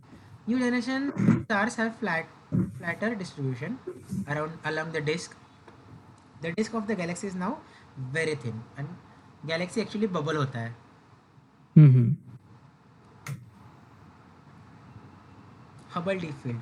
When we studied stars, we saw that using star clusters, which contains stars in various stages of evolution, but all of the same age, astronomers were able to construct and verify a model for the evolution of stars. Okay. In order to do the same for galaxies, you would like the same set of information. You would like to find galaxies of different ages, so we can see how galaxies change over time. Yes. We can certainly use our own Milky Way and local group galaxies as example of old galaxies, but we need a sample of young galaxies for comparison. Yes, to find young galaxies, that we need to do is identify very distant galaxies. The reason distant galaxies equal to young galaxies is the finite speed of light. If you observe an object 1 million light years away, you are not seeing it as it is today. The light you see today left the object 1 million years ago. This phenomenon is called as look back time. So, if you want to find a galaxy 5 billion years younger than the Milky Way, you should search for galaxies 5 billion light years away. Then you can compare those galaxies to the ones you find 10 billion light years away, because those will appear as they were 10 billion years ago. तो young होगा कि old होना चाहिए ये galaxies? उनकी as हो चुकी रहेगी बट उनकी लाइट जब आ रही होगी वो यंग रहेंगी ना जो इमेज आ रही होंगी हमें। हाँ, आई मीन ठीक है। अभी जैसे आप बोलते हैं ना कि एक मिनट। आप एग्जांपल बोलते हैं ना सब अपने लेक्चर्स में कि अ, गेट उन दिस। लोग को शिवाजी के टाइम की लाइट आ रही रहेगी स्टार्स की आप बोलते हैं ना ऐसा। हाँ हाँ हाँ। तो वैसा वही है ना कि उस टाइम पे Shivaji is long gone but वो लाइट वहां पे वैसे उस टाइम पे था। Distance is equal to m. Yeah. The idea is a finite speed of light. Light does not travel instantly. Light travels at Hmm. look back time. How far back in time you are seeing an object? Okay. Hmm. Observe something far away. You are not seeing it now. You are seeing it is in the past. Like Hmm. 1 million light years away. Light took 1 million years to reach you. You see the galaxy it is what 1 million years ago. Yes. Why this helps us find young galaxies? Let's say we want to study early galaxies, young universe. We can't travel back in time, but the universe gives us trick. Distance is equal to time machine. Your statement explained find galaxies 5 billion light years away. That means light took 5 billion years to reach us. We see that galaxy as it was 5 billion years ago. So that galaxy appears 5 billion years younger. Okay. Hmm. Compare 10 billion light years away. Now we are looking even further back. You see galaxies as they were 10 billion years ago. That's closer to the early universe. Important correction. Okay. Subtle but important. Your statement says 5 billion light years 5 billion years ago.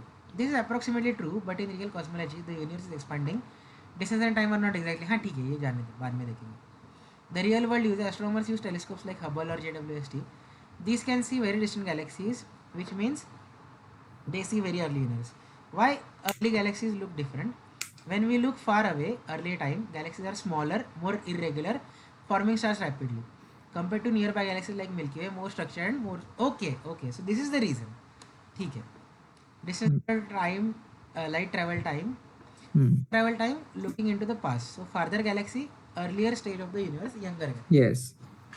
Okay, now I get it. One line intuition. Universe is like a recording, and telescope lets us rewind by looking. Okay, ठीक है, ठीक है. वो अपन बोलते हैं ना कि Whirlpool था कि कौन सा था जिसमें वो गैलेक्सी ईट कर रहे हो वही है ना वर्लपूल ही है ना वर्लपुल ही है.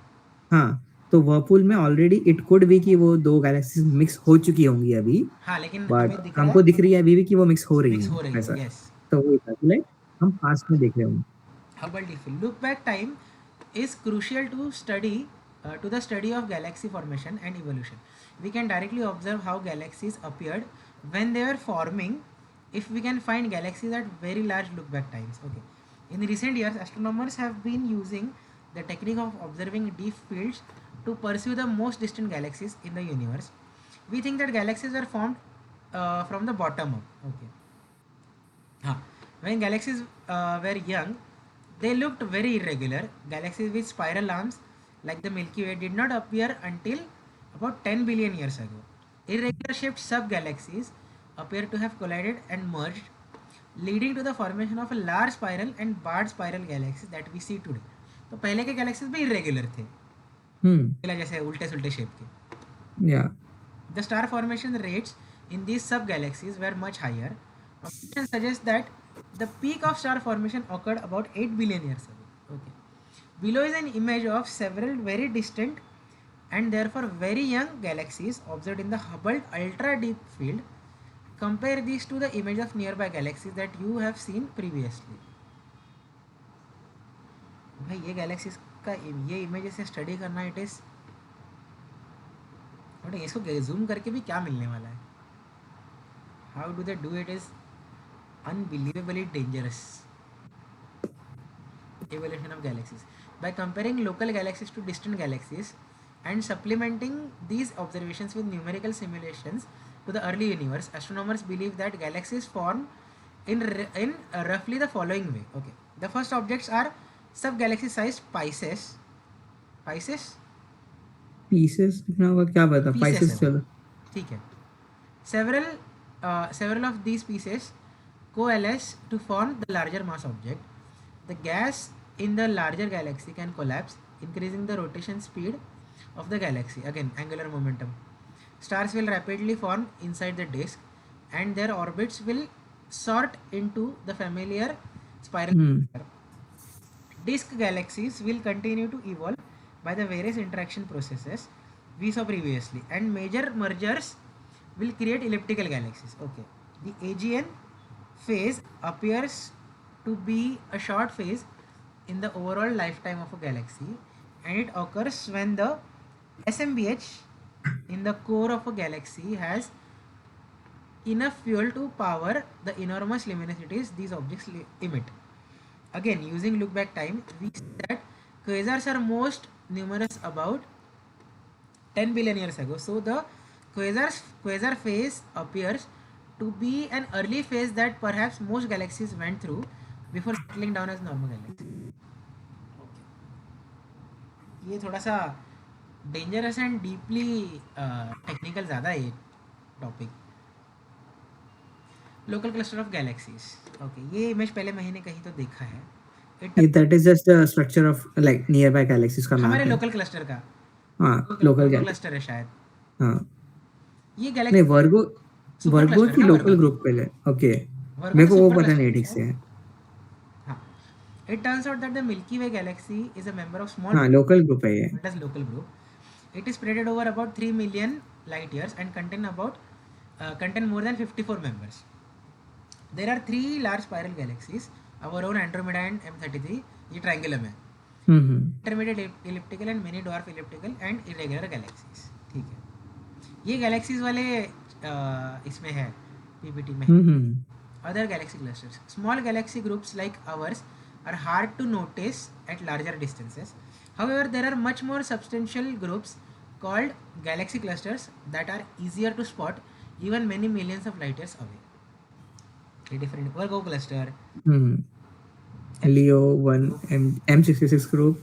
Draco group है, Draco. M51 group है, Ursa major group है. Ursa तो है यार, वहाँ पे कितने गैलेक्सीज अपने खुद ने देखे. Super clusters of galaxies. Clusters of galaxies are themselves grouped together in huge associations called superclusters. A typical supercluster contains dozens of individual clusters spread over a region of space up to million light years across. The Virgo supercluster is the local supercluster, or the local supercluster is a mass concentration of galaxies containing the Virgo cluster and local group. At least 100 galaxy groups and clusters are located within its diameter of 33 megaparsecs, that is 110 million light years. The Virgo supercluster is one of about 10 million superclusters in the observable universe. Wow. तो कितने सारे super clusters ही है, तो clusters कितने, local groups कितने, galaxies कितने? Local group एक ही है. लोकल ग्रुप एज इन ऐसा है ना. हाँ, उनके सब ग्रुप आप बोल रहे हो, मेरे को समझा. Oh, it's a word play thing. हाँ. लोकल ग्रुप वही होगा ना जहाँ पे आप रह रहे हो. हाँ, जहाँ पे हम हैं. हाँ. Cluster of superclusters of galaxies. Oh, the Virgo supercluster may be part of an even larger structure that astronomers call the Laniakea supercluster. It consists of perhaps 1 lakh galaxies stretched out over some 520 million light years. Wow. Nice. Clusters of superclusters of galaxies. ये सुन के ही दिमाग खराब हो जाएगा लोगों का. Normal. Dark matter. We have already encountered dark matter during our discussion of the rotation curve of the Milky Way. Okay. In the Milky Way, we find that the outer parts of the galaxy are rotating much faster than expected. If all the matter in the galaxy is visible matter, based on the rotation curve of the Milky Way, it appears that the galaxy contains more dark matter than luminous matter. Beyond individual galaxies, there is evidence of dark matter in cluster of galaxies. Just like the rotation curve of galaxies, you can also study the velocities of galaxies inside the massive galaxy clusters. The escape speed from an object, in this case a cluster, depends on the mass of the object. In many clusters, the velocities of the galaxies in that cluster suggest that the cluster could not remain bound if all it contains is a normal matter. There must be additional dark matter in the cluster. तो मतलब basically what they are saying कि escape speed से ज़्यादा speed हो रहा है luminous matter का. अगर ऐसा हुआ तब तो स्टेबल नहीं रहेगा क्लस्टर. सो चीज़ें क्या बोलते हैं, फ्लो आउट कर जाएंगी, बाहर निकल जाएंगी. So there must be an additional mass, that is dark matter. Additional evidence comes where we observe some clusters exhibiting another effect predicted by Einstein called strong gravitational lensing. Since Einstein predicted that massive objects can warp space-time, yes, he showed that the light from a background object will be bent if it passes by a massive object like a galaxy cluster. Here is an image of cluster lensing a background galaxy just as predicted. हाँ तो मतलब ये cluster ये Galaxy और cluster की वजह से पीछे के गैलेक्सीज जो है वो पेंट हो रहे हैं, that is lensing, hmm, gravitational lensing. ये तो ये देखा है. बार देखा हुआ है. Hmm, dark matter, okay, so they are assuming कि हाँ ये जो डार्क है that is dark matter which is contributing कि मतलब उसका एस्केप स्पीड क्या स्लो बोलते हैं है. रीच नहीं होना चाहिए, उसकी वजह से वो मास एस्केप, बना हाँ एस्केप नहीं कर पा रहा है. The cosmic budget of ordinary matter. ये जरा अच्छे से देखते क्या है. Ordinary matter 5%. dark matter 25% and dark energy is 70%. Okay, good. Stars in the galaxies 7%, cold gas in galaxies 1.8%, hot gas in the galaxies about 5%, hot gas in galaxy clusters about 4%, cool intergalactic gas is 28%, galaxies के बीच वाला. Intergalactic gas 15%. क्या हो रहा है मेरे को, glass की बोल रहा हूँ मैं. 15%. hot intergalactic gas up to 2%. Okay, ठीक है. So है this needs more practice. ये थोड़ा सा difficult topic है मुझसे, तो stop कर. चल, हाँ हाँ